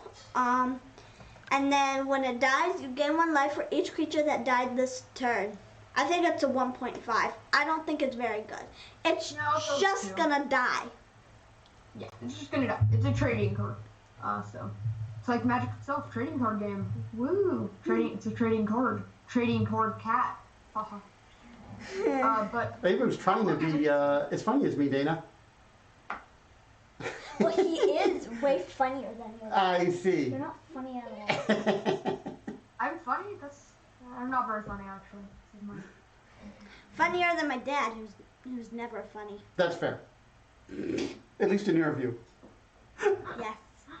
And it should be in everyone's view. Uh-huh. Alright, the card that's always reprinted. Colossal Dreadmaw. 6 mana, 6/6 trample. 2.5. Yeah, 2.5. Woo! Colossal Dreadmaw, the reprint, everybody's favorite green card. Yep. This is my favorite green card actually. I just love this card because it's such a good 6-drop. Yeah. Oh, Gone to the Arcade says, love the flavor text on that one. If you You feel the ground quake. Run. You hear its bellow. Flee. If you see its teeth, it's joy. Alright. Cultivate! 2 in green, search your library for up to 2 basic land cards, reveal those cards, and put 1 onto the battlefield, tapped, and the other into your hand. I like that card. I think that card's pretty good. I think it's a 3. Man, are we getting some cheating vibes? You never said to shuffle your library afterwards. This is Whoops. This is big news. Yeah. It's just too excited to read the card. Remember that. I don't know. Who knows? Yeah, this card's fine. It's good ramp, it's good fixing. It's kind of what you want out of your green 3-drop if you're trying to be playing a multicolored deck, so. This will go with 2.5. I don't love this in 2-color decks, but in like 3-color decks or more, this card gets a lot better. Gone to the Arcade says, green doing what green does best. Big, giant monsters. Ramping to them. Yep. Rousing Tyrannodon. Straight up. 1 green for 3/3 defender. As long as you control with a creature with power 4 or greater, it can attack as though it didn't have defender. This card seems fine, not great, not bad. I think it's a 2, just because if you, like, it should just, so, you know. Yeah, I think it's just a 2. This card benefits a lot from the Onathi Ogre, but this card's like a 2. Yeah, Gone to the Arcade says it buys you time to get to your big stuff. Yeah, it buys you time. I don't think that's what you want to be doing, though. I think that's a bad way to look at things a lot of the time, because you really want the things that buy you time to be able to buy you time all game, and this can only buy you time in the early game, right? Like, that's kind of the reason, and it's not, like, worth a card if it's just here as a blocker. So, I'm not in love with this card as a card to buy time. I like it more as an attacker if I can turn it on early. And Will says, by the way, Cultivate, he believes it's overrated. It's not bad. Cultivate isn't very good. It's just the way to ramp and fix, so it's a 2.5 just because of that, I think. Alright, Elder Gargoth. 3 green for 6/6. Vigilance, Reach, Trample. When attacks or blocks, choose 1. Create a 3/3 green beast creature token. You gain 3 life, draw a card. 5. Straight up 5. 4.5. It does die to removal. Here's why. It dies to removal without gaining any effect. That's my only thing on this card. Otherwise, this card is great. Like, this card is probably better than Terror of the Peaks just because it's a way better blocker, and I think that makes it more impactful when it comes into play, though I don't really know They're both very strong cards, so I don't think, like, these cards are great. You're never passing them, I think, unless Ugin's in your way or something, right? But you're not, yeah, the only way that will happen if there's a foil, but it won't happen on Arena. Oh, really? There's no I don't foils know on- actually on that, Dana. They might actually replicate that. Yeah, I do. I think I don't know how that Massacre works. is better than that instead. I think Massacre Worm and Ugin are better than. They're probably the best two cards in the set. But after that, like these 5 mana bombs are very strong. Yeah. Alright. Feline Sovereign. 2 and a green for 2/3. Other cats you control get +1/+1 and have protection from dogs. Yeah, cats are way better than dogs. I can bring a cat into my room right now. You can see how cute and powerful cats are. So Well, dogs are better than cats, so. no, cats are way better than dogs. You like cats as well, right? Yeah, but dogs are better. Gone to the Arcade said dogs are better. Thank you, Gone to the Arcade. Alright. Whenever Will pointed out on our last one that if opponents have no removal, then this wins, which is, I think, a fair point. It's sort of like, do you have it or not? Yeah. Wait, what? On the last card. The Oh Gargoyle. yeah, that's the same. That's the same with Terror of the Peak. Exactly, You know, exactly. Actually, this card might be worse than Terror of the Peak because you don't have evasion on it. That does dodge 2 extra removal spells. Alright. So I don't know where it sits there, but they're both great. But back to the dogs versus cats. Gone to the Arcade says his wife says cats are better, and Will says dogs are better. Okay. Well, cats are way better, so. Dogs are way better. What do you think, Daddy? I think they're both great. What's the card do, though? Answer. We need a tiebreaker. No, not going to do it. Actually, no. There's 2 cats and 3 dogs. So, technically, dogs are better. That's true, actually. All right, what's this card do? Yeah, but let's just say that my vote counts for 3, so cats are better. No. Anyway, it doesn't work like You know, we'll see, though, when people are voting with those arena sleeves. Yeah. To see, like, you know... Did you get me the dog sleeves?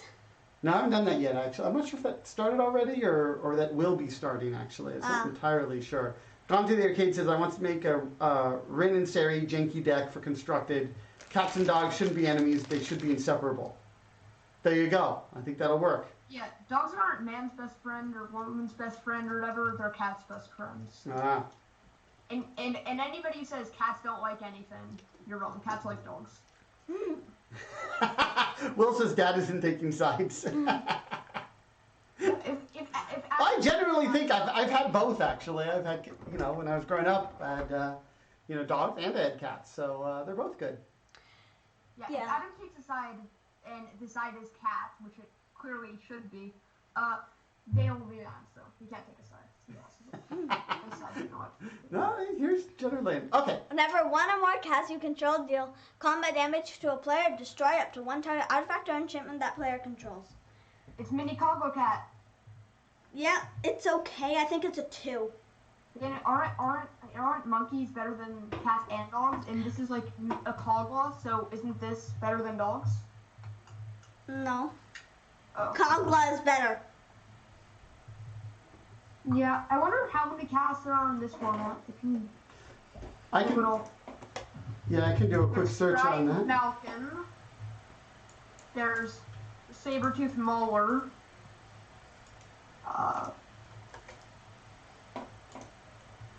There's probably some in white. White always has that. Let's see here. There are, I think, okay, there are 6 cats. There's the Rin and Seri. Then there are 3 at common, the Pride Malkin and Sabertooth Mauler in green we haven't gotten to.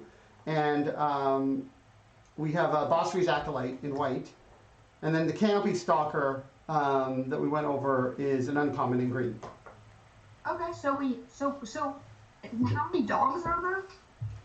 There's probably more dogs than cats. I think there's more dogs than cats. I can find that out. Which means that this card gets better, right? Because this card crushes all the dogs. Well, no, because you have to have other cats. Well, I mean, isn't it just cat? Other cats? Oh. Yeah, Ghana Kate says common, uncommon. It's 4 4 cats. Gone to the Arcade says there's 6 dogs at common and uncommon. 3 red, 3 white. Thank you very much, Gone to the Arcade. This card gets better the more dogs, so... No, because it doesn't give it self-protection. You have to have cats. Yeah, I know, but if you have other cats, I mean, they just crush the dogs. They just, like, smush the dogs. Which I think is like what Abram thinks of cats should be doing anyway. Yeah. Cats are way better than dogs. All right. No, dogs are better. Dogs, like, have a tail. Nice cats have a tail, too. Yeah. Dogs are more playful, and you get to and you can train them. Gone to the Arcade says 3 of the 4. Say that until you meet kittens, because if you've ever met a kitten, I don't know. What I do. My grandmother has 2 cats. But how old are they? When she got them and I first met them, they were kitties. So Gone to the Arcade. They run around like crazy all day, and they fight each other. And they go up to you and they're trying to run up your leg and they try and get on the table and eat all in the interest of time, I think we're closing this argument because you have to get to dinner before too long. Yeah. But Gone to the Arcade says 3 of the 4 common and uncommon cats are green. That is true. Yeah, and if there are more cats in green than dogs in green. Cats must be better than dogs because... Abram. What do we think of the card here? Well, I already said it's a 2. I'll give it a 2.5. Okay. Fierce Empath. This is an elf. I like this card a lot. 2 already. 2 in green, 1/1. When it enters the battlefield, you may search your library for a creature card with converted mana cost 6 or greater. Reveal it, put it into your hand, then shuffle your library. This card's fine. I think it's a 2.5. I would rate it higher because it's an elf. 2.5. This card's great. Also, Dana, there are no dogs in green, so we do know what... Actually, there is. There's a Naya dog. Yeah, but that doesn't count. There's more. Fierce Empath is very strong. Yeah. Especially, it's even stronger because it's an elf. Elves don't matter. Yeah, they do. Okay, next card. Fungal Rebirth. 2 in green. Instant. Return target permanent card from your graveyard to your hand. If a creature's died this turn, create 2 1/1 green sapperling creature tokens. Yeah. Card's 2.5. I think that this card is also 2.5. Yeah, I agree. It could be a 3, actually. Alright. Garrick Unleashed. It's 2 green, 4 loyalty, +1, up to 1 target creature gets +3/+3 and gains trample until end of turn. -2, create a 3/3 green beast creature token.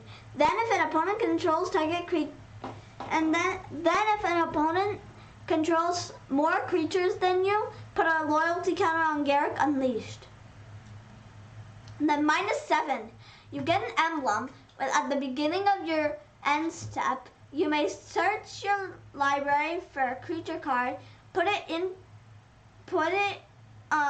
the battlefield, then shuffle your library. Garrick seems very strong, 4.5. Yeah, 4.5. I could see this being a 5. It has immediate impact, which I like. Out of my 4-drop especially. Like, this card is doing a lot for 4, so I could see this being a 5. I'm going to start with a 4.5. Could very easily move up to 5. Mm-hmm. Hey, you want to take this one while Danny answers Marshmallow? Tag Marshmallow. Yeah, so, I got it. Yeah. This is 4 in green for 7/3. Boom. It is a 2. Woo! 5 minutes 7/3. Maybe it was. Maybe a 1.5. I think it's a 2. It's not good. Yeah. Not good. Don't want to play it, but it's fine. Yeah. Garrick's Harbinger. 1 green for a 4/3 that has hexproof from black. When it deals combat damage to a player or planeswalker, look at that many cards from the top of your library. You may reveal a creature card or Garrick planeswalker card from among them and put it into your hand. Put the rest on the bottom of your library in a random order. This card seems very, very strong. I'm going to say 4.5. 4.5 here? This card's do whatever for 4.5. A 3-mana 4/3 with hexproof from black. That's just not a good enough body to make it a 4.5. But I guess. Oh, can we have a creature? Let me. Discard. Yeah, I guess. But I guess it does draw you cards, so I could see a 4.5. I'm more inclined to give this a 4. Okay, I could see that. All right. Now it's time for Derek's Uprising. Uprising. Fine. I guess. You're just gonna keep bugging me about Maybe. that. It's gonna be annoying. Yeah, we're learning good pronunciation. What does it do though? 200 green. Enchantment, when it enters the battlefield, if you control a creature with power 4 or greater, draw a card. Creatures you control have trample. When a creature with power 4 or greater enters the battlefield under your control, draw a card. This card's fine. I think it's a 2. I think it can be a build around 3.5 though. I think this card is better than Furious Rise. Which may sound weird, because Furious Rise gets you a card every turn. But I think what makes this card so special for the red-green decks is it says creatures you control have trample. I think that's a very important line of texture. Because, as you know, there are no white decks in this format, and giving, I don't know, 1 or 2 creatures you control trample is like pretty darn strong, right? You have your. I could see maybe a 2.5, they can't but get jump blocked anymore. I could see a 2.5 and a build around like 4. I'm gonna give it just 2.5 straight up. I don't think you gain any upside from build around in this card. Like, I think you're just gonna be playing this in red green decks anyways. I'm just gonna give it a build around 2.5 because I don't think this or Furious Uprising are good at all. So. Although I think, Dana, when you're saying build around, you kind of mean in specific decks with specific other cards. Yeah. Yeah. That's what the build around idea is. I think this and Furious Rise are both 2.5 build around cards. I don't think they're good. I'm very low on them. Yeah. Will says if you can get a hold of the bigger creatures, then this card is like a 4. Which I think, Dana, is kind of like you were saying a bit. Yeah. I don't think this card is a 4, even if you can get a hold of the bigger creatures. How many cards do you need to draw off the course of the game from a card to make it strong, right? You're not drawing a card every turn off this. Like, most likely you're drawing a card every 2 turns, and in red-green decks, the smaller thing is finishing off the game, the bigger thing is actually getting your creatures onto the battlefield, and this doesn't help with that, right? When your entire... It's easy to trigger this Gone to the Arcade. It's just that it's so hard to get this card to be worth it, because in the red-green decks, the only thing you're missing is mana, right? The only thing you're missing is being able to slam your big creatures early enough. Your hand's almost always full, and if you can get your hand out anyways, you're going to win. Drawing extra cards really isn't that impactful a lot of the time. I could see maybe going down to a build around 3.5. But now it's time for Gnarled Sage. 3 green, 4/4, reach. As long as you've drawn 2 or more cards this turn, it gets +0, +2, and vigilance. This card's fine. I think it's a 2.5. 2.5 for you there? Yeah, I'm going to go with 2.5. This card is good. I like that it can block flyers. Yeah. Heroic Intervention. One of my favorite cards from Constructed. 1 and a green. Instant permanent you control, gain hexproof and indestructible until end of turn. It's fine. It's not that great. I think it's a 1.5. I'm going to give it a 2. I think Indestructible is slightly impactful. I mean, you save your, like, the nuts scenarios, you can, like, just win an entire combat. I don't think that's happening very often. Like, I'm not high on this card. I just think if you can blank a removal spell with it and keep your opponents from attacking 1 turn, you're pretty happy. Like, this card has done enough for its 2 mana investment. Yeah. Alright. Hunter's Edge. It's 3 and a green. Sorcery. Put a +1/+1 counter on target creature you control. Then that creature deals damage equal to its power to target creature you don't control. There's a counters theme. And it's going to be removal. So I think it's a 3. Yeah, I'm going to go 3. I think this is actually strong removal. Ran Through wasn't good. I think this card is better than Ran Through. I don't know. Ran Through should have been good. Ran Through is really bad. Ran Through is like a 2 asset. hopefully this card can... So Gone to the Arcade says, just to support Abram, only 2 of those 14 creatures are at 3 mana cost, 5 at 4, and the rest 5 plus. So it's probably not going to be viable and limited. Going back to the power 4 plus matters for Gruul. Yeah, I think the bigger thing is not that you're going to not be drawing cards off it, Gone to the Arcade. It's more like drawing cards isn't as impactful when you already have such huge top end that's probably going to be in your hand because you're focusing on this power 4 greater cards in Gruul.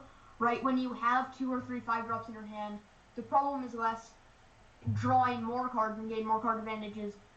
It's, can I resolve all 3 of these creatures and have them stick around long enough for me to be able to win off them, or I'm just going to get tempo deck kind of thing, right? So it's less how many cards can I draw and more how fast can I get these cards out and will it be fast enough? Will it be fast enough for me to be able to stabilize under these creatures? And what do you think? Yeah, alright. Now for another one. Yeah, Hunter's Edge, I'll give it 3. Alright. Invigorating Surge. 2 and a green. Instant, put a +1/+1 counter on target creature you control. Then double the number of +1/+1 counters on that creature. This card's fine. I think it's a 2. Yeah, I'll go with 2. I'm not a fan of this card, but I guess it's, if you have a counter on a creature already, it gets a little bit better. And I mean, if you have a really suited up creature with counters, right? You're spreading your counters all around. You have a creature with 2 counters on it. This is 4 extra power, so I don't love this card, but I could see a 2. It might be a 1.5. Alright. Jol Rail, Wonvoli Recluse. Can I try? I'm gonna try. Jol Rail, I don't know how to pronounce the first part. Wonvoli Recluse? No? Seems fine to me. It's kind of, I think, a little bit, made up type stuff, so not clear, but sure. Sure, we'll go with whatever we say. Alright, and then it's a 1 green for a 1/2. When you draw your second card each turn, create a 2/2 green cat creature token. 4 green. Human druid. So it's a legendary creature, human druid. So it's not no relevant creature types and one worse than good creature type. Yeah, and then 4 green. Until end of turn, creatures you control have base power and toughness XX, where X is the number of cards in your hand. This card doesn't seem that exciting. I think it's a 1. It's a 1? Whoa. Dana. You're messing up big time here. So what's blue green again? It's a card draw archetype, right? And any card that says draw a card on it now says create a 2/2 on it as well. Right? Opt becomes 1 blue mana, scry 1, draw a card, create a 2/2. Cards that you can, Rain of Revelation, you can even cast on your opponent's turn. Let's say you have 5 mana, right? You could go opt on your turn, create a 2/2 cat. On your opponent's turn, play Rain of Revelation, create another 2/2 cat. Right? This makes, this card's just super strong. And then you still have the 6 mana ability, which is like a big pump. I'm on a 3.5, maybe a build around 4 even. I think you were I'm still saying 1. Well, I think, Dana, when you were kind of going over the cards and making notes, I think you did think this was a build around 3.5. Yeah, I think it's a build around 3.5. So I think you're agreeing on Otherwise, that. it's a 1. I think it's just in a vacuum. Oh, I think normally I have this as a 3.5, and I think I have it as a build around 4. I really don't think you need anything to make this card good most of the time, because if you are playing blue-green, you're going to have some way to draw cards, right? And the 6 mana ability is still very relevant a lot of times in the game, especially if you are playing cards that cycle, right? So what if you're like green, red, green, white, something like that? I still think it's fine there, because I think you're still triggering the ability sometimes, right? You're going to be playing Dana's preview cards. You're going to be playing Jarek's Uprising probably in some of your decks, right? Fair point. You're still drawing cards, and there's cards like Cultivate, Fierce Empath, and Green, which just keep your hand big for the 6 mana ability. So. Yeah. What do you think, Dana? I think everyone Maybe a raises some good regular points. 2 and build around 3.5. Maybe I'll go down. I'll go to regular 3 and build around 4. Okay. Alright. Life goes on. 1 mana, you gain 4 life. If a creature died this turn, you gain 8 life. Not very good. 1.5. Yeah, 1. Maybe a sideboard card. I'm going to give this a sideboard grade. 0 main deck, or 0.5 main deck, and like a 2 sideboard card against like super crazy aggressive decks. On the last one, Gone to the Arcade says, it seems like a card that was printed for Commander, not Limited. Oh, But- that card's a great Limited card. I think that card is a card printed for Limited. But I think it also is, like, especially good in Commander, is, I think, part of what, Yeah, I mean, what if Gone to the you Arcade's drop point is. cards on every single Because then you're card, just building around it, yeah, it gets pretty insane. I can see that. All right, time for our next card. My preview card, Llanowar Visionary. 2 and green. Maybe that's common in the set as well. You got a very good Limited preview card, Dana. I'm jealous. I didn't get a preview card. I'm hoping to get one. Wizards, if you're out there, please give me a preview card next set. Or give my podcast a preview card or whatever. 2 and green, 2/2. Whenever Llanowar Visionary enters the battlefield, draw a card. Tap, add 1 green. I know exactly what that does, so I think it's a 3.5. Yeah, I'll go 3.5. I'm up there. This card's great. This Yeah. card is a 3-mana Solemn Simulacrum. Maybe this card is just better than Solemn Simulacrum in abilities as well. I don't know if it's there, but this card is just nuts. For your 3-mana green common, this card Yeah, is super. I can see that. All right. Ornery DanaFischer. 3 and green for 2/2. Death Touch. When it attacks, if you control a creature with power 4 or greater, it gets +2/+2 until end of turn. This card seems fine. Not great, not bad. I think it's a 2. Yeah, I'll go 2.5 on this one. Don't think there's much to say here. I mean, it can walk well, it can attack fine, right? It's not a bad card. Yeah. Our next card, Portcullis Vine. A green, 0/3, Defender. 2 mana, tap, draw a card. Or sacrifice it, draw a card. Or sacrifice a creature with Defender, draw a card. This card just doesn't seem that great to me. I think it's a 1. I'm gonna go to 1.5. It's playable. It's a 1-mana 0/3 that cycles in the late game. Like, it's not bad, but I guess it triggers your draw card thing, so I still think it's 1.5.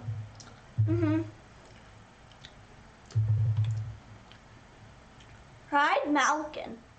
2 and green, or 2/1. When it enters the battlefield, put a +1/+1 counter on target creature you control. Each creature you control with +1/+1 counter on it has trample. And it's a cat. Yeah. Is this a reprint? I feel like I've heard this name before, and I have seen the card before. Also, it looks like there's a bloody foot getting chopped off in the art. I know. I don't know, I can look up if it's a reprint. And I think this card's a 3. A 3. I think that's high. I'm gonna give it 2.5. I do like this card a lot, though. It's a cat, though, Abram. Yeah, I know. Cats are better than dogs, but none of the dogs have really been good. So.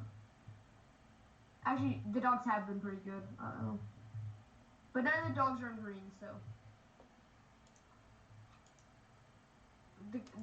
Dana's favorite color chose cats, so Dana will soon choose cats. Alright, let's just skip over that topic and let's go to Primal Might. X green, target creature you control gets +X/+X until end of turn, then fights up to 1 target creature you don't control. It's a better prey upon. I think it's a 3.5. Sure, I'll go 3.5. Alright. Corian Dryad. 1 green for 1/1. Whenever you cast a spell that's white, blue, black, or red, put a +1/+1 counter on Corian Dryad. I think this card's fine. I think it's a 3. I think this card is a 2.5. In your 2-color decks, I just don't think it does enough, and especially if you're base green, like, I'm just gonna go with 2.5. It doesn't scale with the game enough in base green decks. I could see that. To be nuts, right? So I'm just gonna go 2.5. Yeah, I could see that. Ranger. By the way, I looked it up. Pride Malkin was not a reprint. But there's Dread Malkin in War of the Spark. Okay, that's why I think that's what you might have been. I was thinking of the same thing. It just sounded familiar. Yeah. Yeah. Right. Now, Ranger's Guile. A green, instant target creature you control, it's +1/+1 and gains hexproof until end of turn. It's strictly worse than Blossoming Defense. But I still think it's a 3. Yeah, I'll go with a 3. This is a very strong card. It protects your creatures from removal. It protects them in combat. So, I like this card. Alright. Return to Nature. Three I print. actually could be at 2.5, but 3 is fine. Yeah. Alright, one on green. Instant, choose one target. Destroy target artifact, destroy target enchantment, exile target card from a graveyard. This card's not that exciting. I think it's a 1. I think it's a sideboard 3. And what about main deck? Ooh, 2. Main deck 2, sideboard 3. Okay. Alright. Run afoul. A green, instant, target opponent sacrifices a creature with flying. Sideboard 3, regular 1. Yeah, that makes sense. Sideboard 3, regular 1. Actually, regular 1.5 for me, because there is a flyer spin. Yeah. Saber-tooth Mauler. 3 and a green for 3/3. At the beginning of your end step, if a creature died this turn, put a +1/+1 counter on Saber-tooth Mauler and untap it. This card seems pretty fine to me. I think it's pretty good. I think it's 3. Yeah, but it makes sense. It's another green cat as well. Yep. Boom. Don Delegate pointed that out. Another green cat. You're more of a I don't hate cats. I like cats. I just think dogs are better. Green likes cats more, so if you think dogs are better than cats, then you're not a green aficionado. That's how green rolls. No, because cats more than dogs. I'm not talking about magic terms. I'm talking about in real life. Dogs are better. Dante the Arcade says it grows as it eats stuff. Seems good. I mean, it just grows because you're playing, this is for the Morbid archetype. Green Mark is Morbid themed. Yep. So you're growing on your own creatures that just kill themselves, kind of. And when anything dies, really. Could be your opponent's too. Yeah. Could be your opponent's too. Well, could be yours, could be anything. There can only be one counter per turn. Yeah, All right. true. Sanctum of Fruitful Harvest. 2 and a green. At the beginning of your pre-combat main phase, at X mana of any one color, where X is the number of shrines you control. I think this card's fine.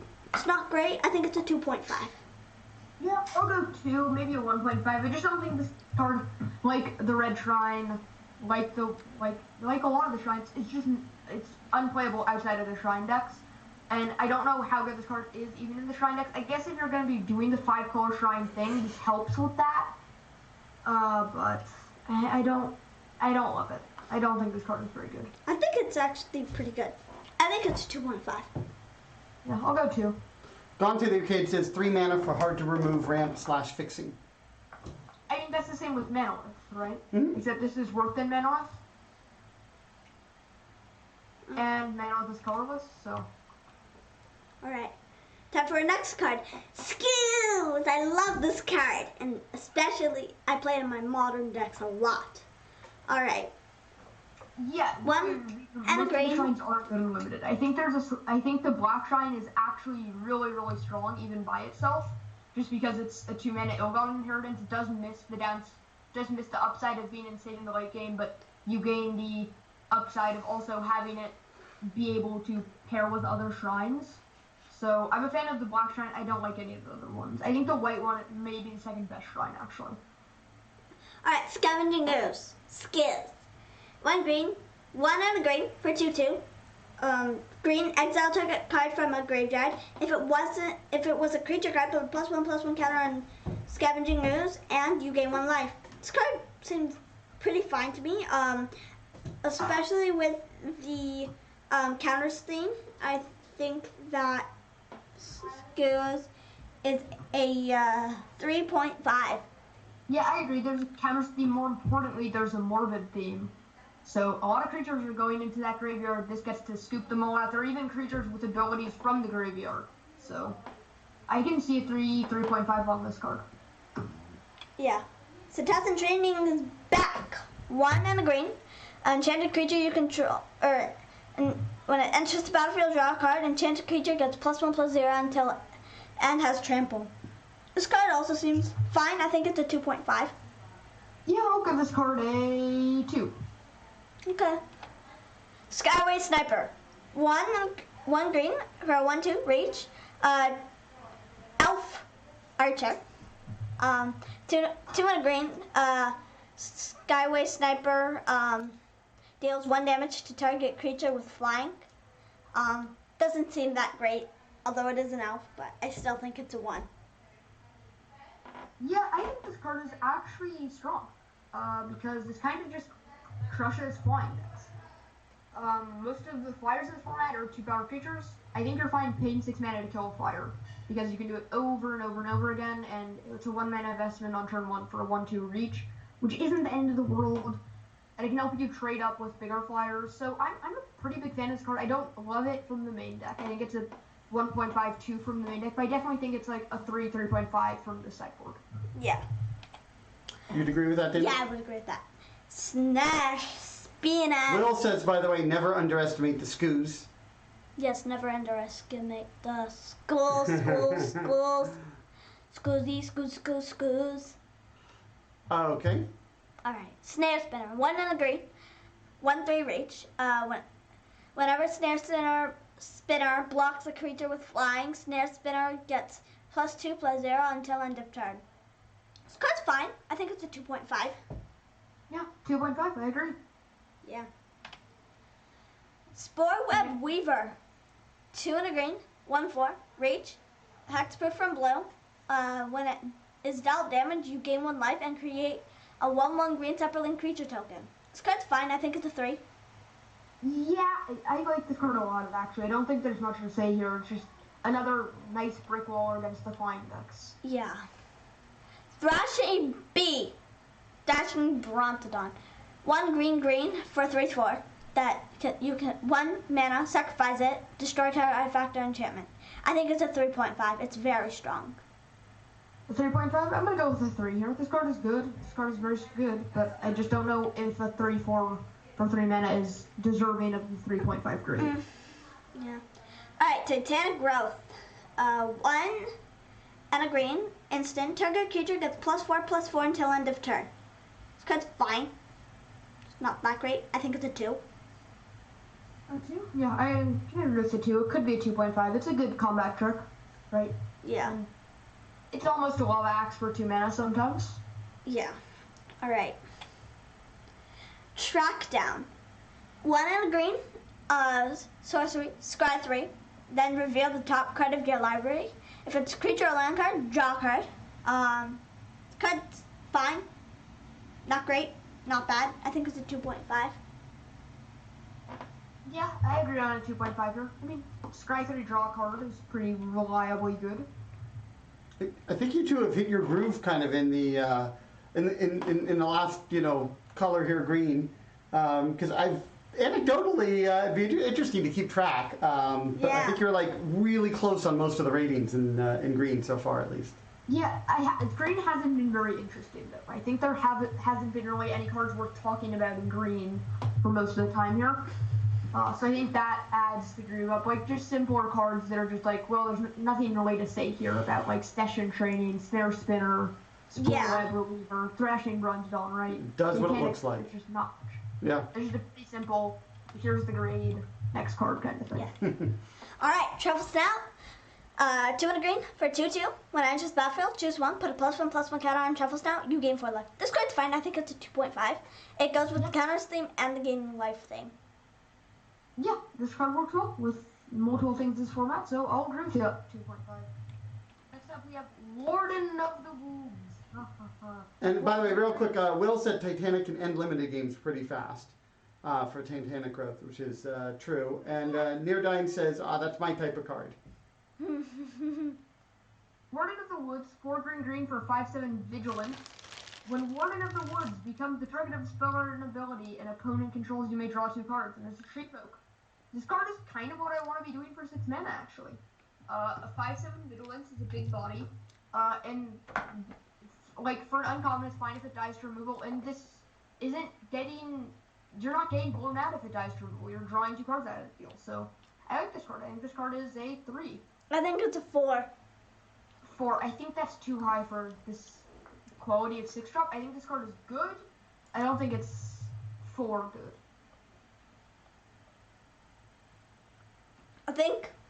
I still think it's a 4. Okay, that makes sense then. Our next card, we have the Wildwood Scourge. X in a green for a Hydra 0/0. when it ETBs with X counters on it, and whenever one or more +1/+1 counters are put on another non-Hydra creature you control, put a counter on Wildwood Scourge. This card is actually pretty strong. I think you're going to be playing this as a 2-drop a lot of the time if you're in the counters deck, but otherwise it scales the game reasonably well, so I'll give it a 3? 3.5 for me. That makes sense. So Gone to the Arcade says that's going to grow fast in a white-green counters deck. I don't think this card is ever growing fast. I don't think that's going to happen unless you're doing some crazy things. Like if you're putting multiple counters on a creature every turn, like if you're using Dastardly Solidarity, then it grows really, really fast. Right? And my dad has to have a marshmallow. I've never had. I'm not craving marshmallows so bad. Ask your parents. While doing this, so I'm not allowed to have any marshmallows anymore. What have you guys done? Oh, I want a marshmallow. Sorry, Abram. We're just taunting Abram. Yeah, Gone to the Arcade says poor Abram. It's not my fault. Will says the Warden's a limited sleeper. It's great that it's vigilance. Gone to the Arcade says you should mail him some marshmallows. I don't think it's about that though. I just went camping and we had s'mores galore. Oh, okay. So you've gotten kind of your fill. Yeah. Maybe that's why I'm craving them even more. You know, I had so many of them. It's like sugar's addictive, right? That's the whole thing. Mm-hmm. Yeah. Exactly. All right. Yeah. All right. Well, on to Multicolored. Yep, or the non-signpost ones, because we already did the signpost. Yeah, non-signpost Multicolored cards. Yeah. We already went over those in the first. That's actually why we originally got marshmallows. We have we could set a fire in our backyard, and my sister and her. Mostly it would be my sister and her friend. One of her friends would come over and make s'mores. We actually only have 3 colorless cards here to talk about, or not colorless, multicolored cards. Right. So I guess I'm gonna start us off with Neombi Esteemed Speaker. White blue for a 2/1 flash. When Nyambi enters the battlefield, you may return target creature control to its owner's hand. If you do, you gain life equal to that creature's CMC. Okay, that's a nice ability. And then the second ability is 1 white blue, discard a legendary card, draw 2 cards. I like this card reasonably. I think the second ability on this won't come up often, though I really do like the ETB ability. Being able to save one of your creatures from a removal spell and gain some life is pretty good. And it's just not a terrible 2-drop. Like, I think this card is a 2.5. I'm not in love with this card. I think this card's a 3. Yeah, I just don't know. Like, I'm just kind of disappointed in the body. Yeah, I just think I like the enter the battlefield effect. Okay, so our next card here we have Rattle, Heart of the Keld. 1 red, green, 3/3 elf warrior, which makes the card better. Creature. Yeah, but the elf makes it better. That it's an elf, it makes the card just strictly better. And then as long as it's your turn, it has first strike. You may look at the top card of your library at any time, and you may play land from the top of your library. 6 mana, it gets Rada gets +X until end of turn, where X is the number of lands you control. I like this card a lot. I think it's a 4.5. Yeah.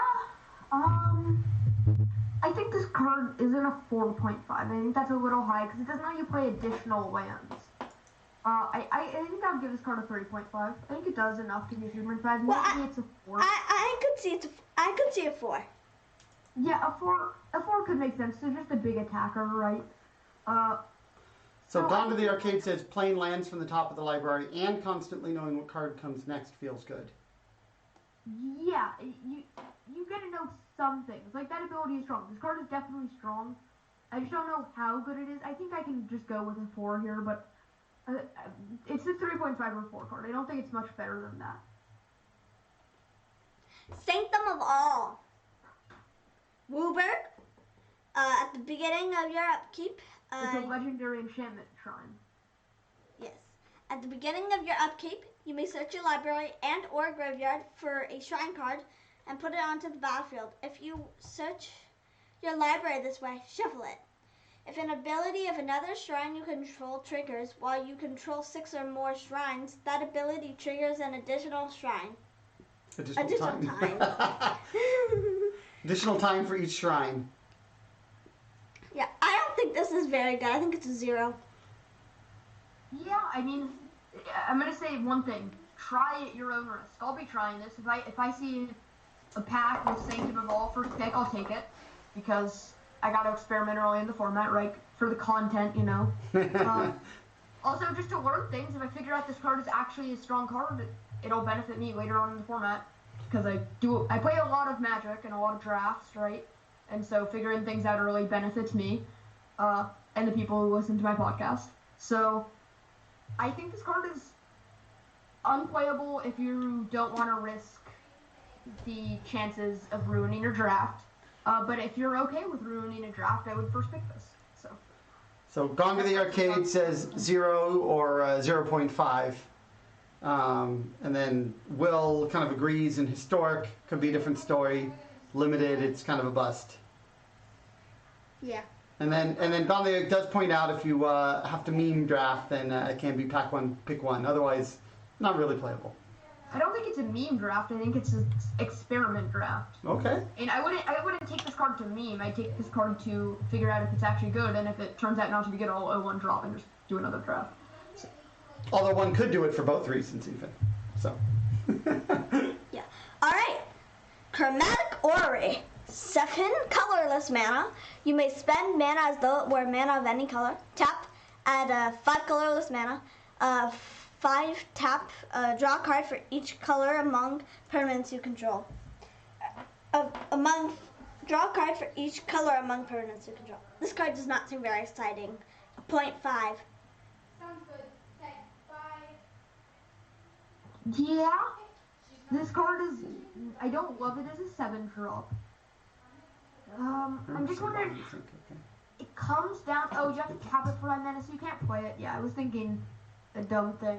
I'm kind of out of it. Didn't get much sleep last night. I think this card is not very good. I'll go with a 1.5. Yeah, because it's at 7 mana. You don't need 5 extra mana. I think.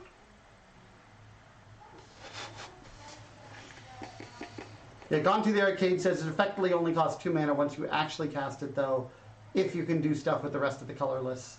Although the colorless is of any color now. Yeah, but realistically, when you play your 7 drop, you won't have more cards in hand. And that's, like, this card would be really cool if the 5 mana ability was not tapped. Like, then this card would be good. Because you could pay 7 mana, immediately tap it for 5 mana and activate that ability. But because you can't do that, I don't think it's strong enough. Oh, you mean if the draw ability wasn't tapped, as an example. Yes. Yeah, so we could come down. Yeah. Oh, yeah. That's totally different in that case. Yeah. But I think right now it's bad. Next card up here, we have the Chrome Replicator. 5 colors mana for a 4/4. Artifact creature construct. When it enters the battlefield, if you control 2 or more non-land, non-token permanents with the same name as one another, create a 4/4 colorless construct artifact creature token. I'll give it a 3. I like this card. I'll give it a 2. I don't like it. It's a good body, but the enter the battlefield effects probably not gonna happen. Yeah, it's not a reliable effect. It's just like if you pick this up early, you can focus more on getting multiples of some cards, right?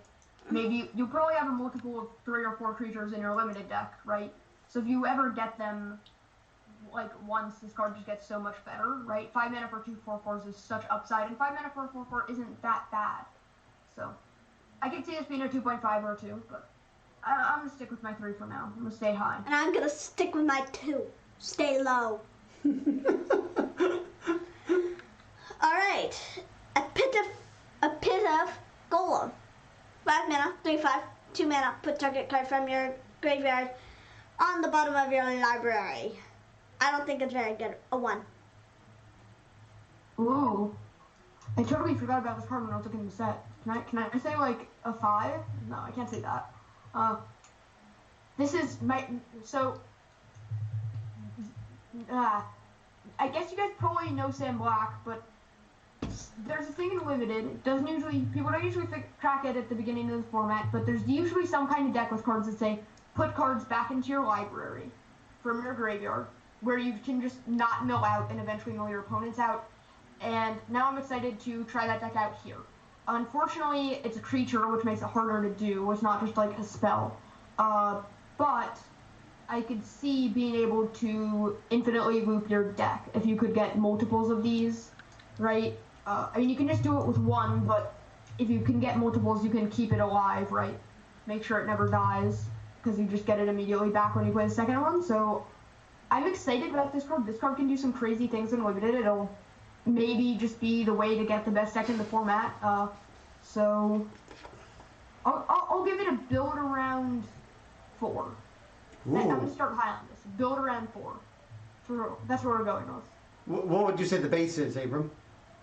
A bunch of ramp, a bunch of removal, a bunch of card draw.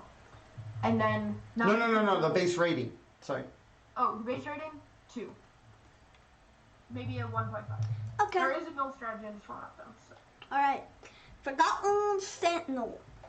4 mana, 4/3 when it enters the battlefield.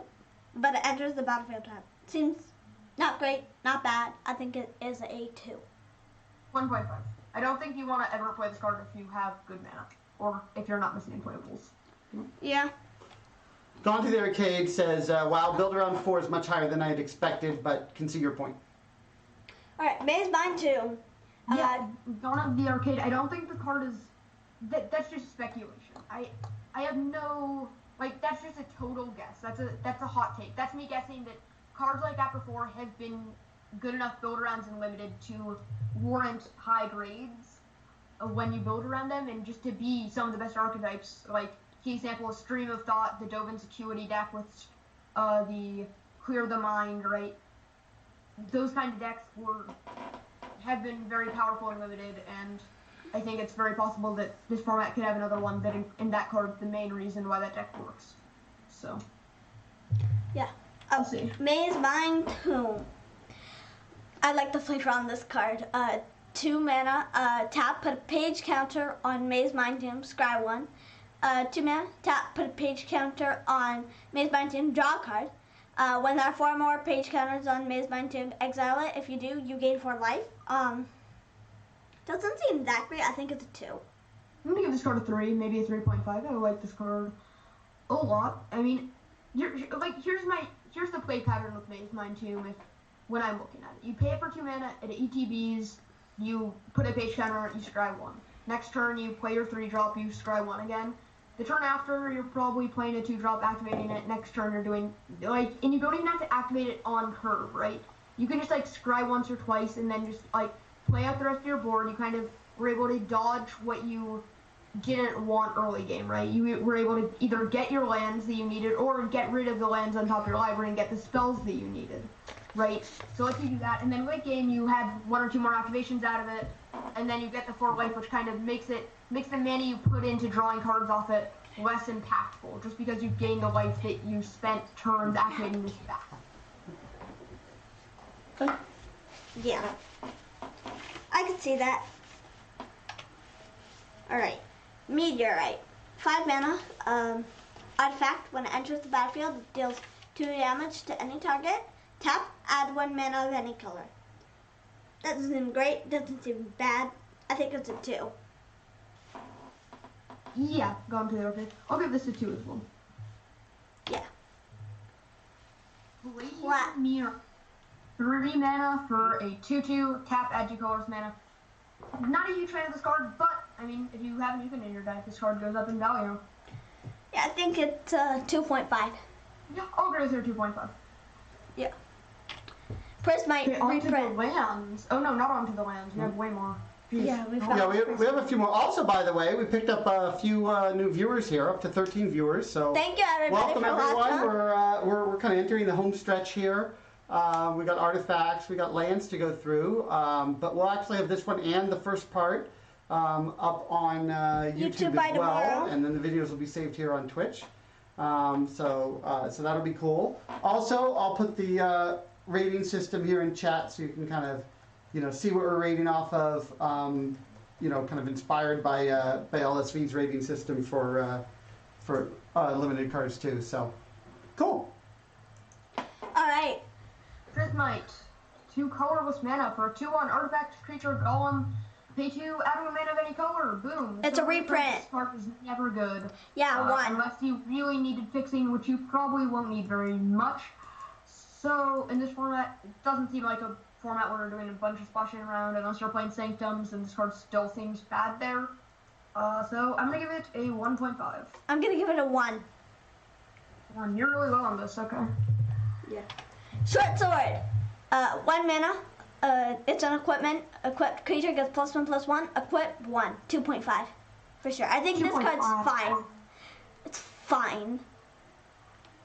This card doesn't do enough for me for my mana investment. And just for less for the mana investment and more for the card investment. I don't want to spend a card doing this. So I'm not in love with this card. I think this is a 2 at max. I could see it too. I could definitely see it too. Alright. Silent Dart. 1 mana for an artifact. 4, tap, Silent Dart. Sacrifice it. It deals 3 damage to any target. I don't think this card's that great. I think it's a 1.5. It's 5 mana, deal 3, removal. No, I'm just kidding. This card is a 1.5 explode. Sky Scanner. 3 mana for 1/1 flying. When it enters the battlefield, draw a card. I think it's a 3. 3, that's a little high. I like this card. I think it would be better if it said search your library for a land card. I think I'll give it a 2.5. I like the draw synergy here. The body's just too small for me to give too high a grade on. So I'm gonna go 1.5 with this. I could see that. 1.5. Oh wait, what? Or not 1.5. I mean 2. So Yeah, that's what I thought. Okay, I was like, wait, what? Oh, we're way down now. Yeah. All right. Solemn Simulacrum. 4 mana, 2/2. Artifact creature golem. When it enters the battlefield, you may search your library for a basic land card. Put that card onto the battlefield tab, then shuffle your library. When it dies, you draw a card. I think this card's pretty good. I think it's a 3. 3, yeah. It's worse than your preview card, which was a comment and did a better thing than this for 3 mana, which is kind of cool. Yeah, my preview card's just better than it, which is fine because my preview card's like better than anything. So Yeah, the space in any deck is the upside. That's a good point. Yeah. Gone to the arcade. Yeah, it's colorless, so. So I think that influences the grade. Like, in Cube, maybe the land matters a little bit more, but I think I'm gonna stick with Dana's card is better than this for now. all right. Spark Hunter Masticore. 3 mana for 3/4. As an additional cost to cast the spell, discard a card. Protection from Planeswalkers. 1 mana deals 1 damage to target Planeswalker. And then 3 mana, it gains indestructible until end of turn. This card seems fine to me. I think it's a 3. Yeah, I'll go 2.5 on it. It's pretty mana intensive. Yeah, And you have to discard a card, but I can see a that. 3. I could see even higher than a 3, honestly, but I think I'm gonna just go with the 3 for now. Okay. I mean, not a 3, a 2.5 for now. Yeah, Well- I could see that. Will says 2 or 2.5 in my opinion. I don't know if he's referring to this one or the Solemn Simulacrum though. But I think he's probably referring to this one. Yeah, on the front, given the timing. I could see a 2.5. And Dominating Kid says it's a nice Planeswalker killer. That's for sure. Yeah. I think the trick is it's probably just not that likely in Limited to see a lot of Planeswalkers. Yeah. Tormod's Crypt. 0 mana, artifact. Tap, exile all cards from target player's graveyard. Doesn't seem great at all. I think it's a 0 and sideboard 2.5. I think it's a sideboard 1.5 and a 0 main deck. Really Ready Room. I think that the Manticore just having pseudo indestructible was strong enough on 3/4 body to warrant the discard a card. But I'm not in love with the card. If you see Walkers, the card gets a lot better though. Because if you ever play against a Walker, it kind of just demolishes them. Yeah, you probably for the most part ignore the Planeswalker text on it and just look at the other stuff. Mm-hmm. Yeah. And Gone to the Arcade says only black-blue is graveyard shenanigans and not very strongly supported. No, Black Green has graveyard shenanigans, right? because there is morbid triggers. I think there's getting stuff back in green. So I think this is a sideboard card. I just don't think you're ever bringing this in unless you're playing against a Reanimator deck that's kind of busted, right? Or an all-in Reanimator deck. When this card just beats the Reanimator deck, then it's good. When the Reanimator deck, like, can't come back from this. So I think this card can be a sideboard deck against the craziest of Reanimator decks. The decks that are playing, like, removal and reanimation spells and discards. Yeah, but I think otherwise it's just a 0. Yeah. You're not It's main main decking this. It's not And right. Will says true, agreed. Yeah. All right, now we're on to our lands. First is an Animal Sanctuary. Tap, add a colorless. 2, tap, put a +1/+1 counter on target bird, cat, dog, goat, ox, or snake. Cat comes before dog on this card. Yeah, it appears to be alphabetical, but yes.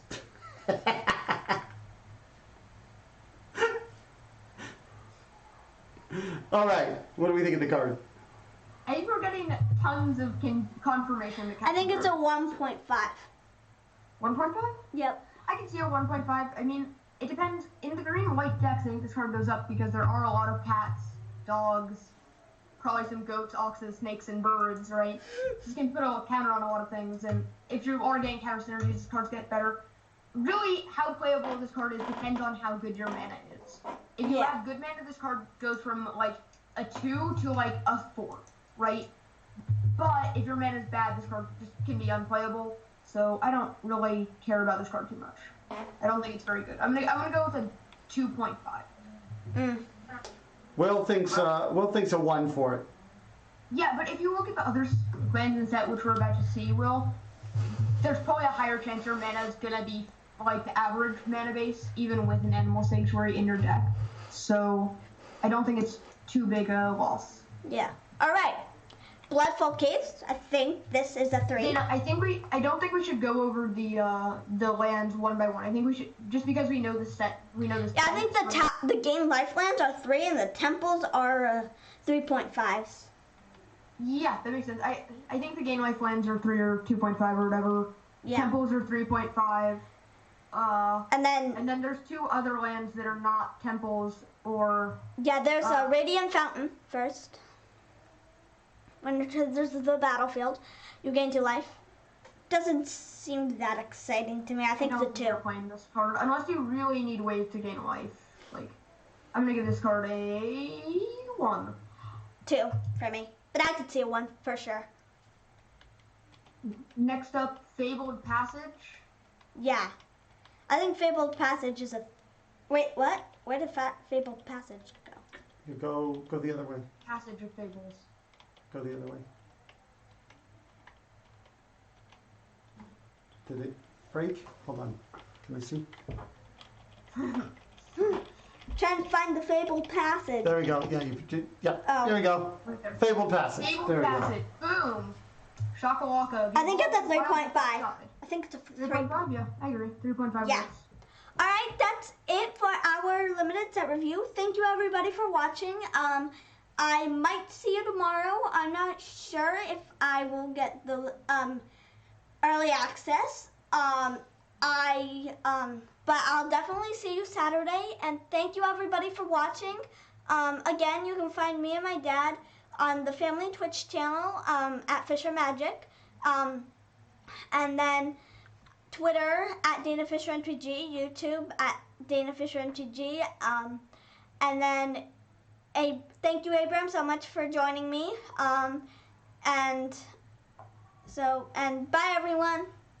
Yeah, you can find me, I guess I'll give a little where to find me on Limited Level Ups on Twitter. That's my podcast Twitter. I don't really do anything on Twitter. I guess I scroll around sometimes. And you can find me, I guess, on Twitter at Abram Goldstein. And then my podcast is just a Limited Level Ups. You search it and you should get a bunch of results on podcast websites on where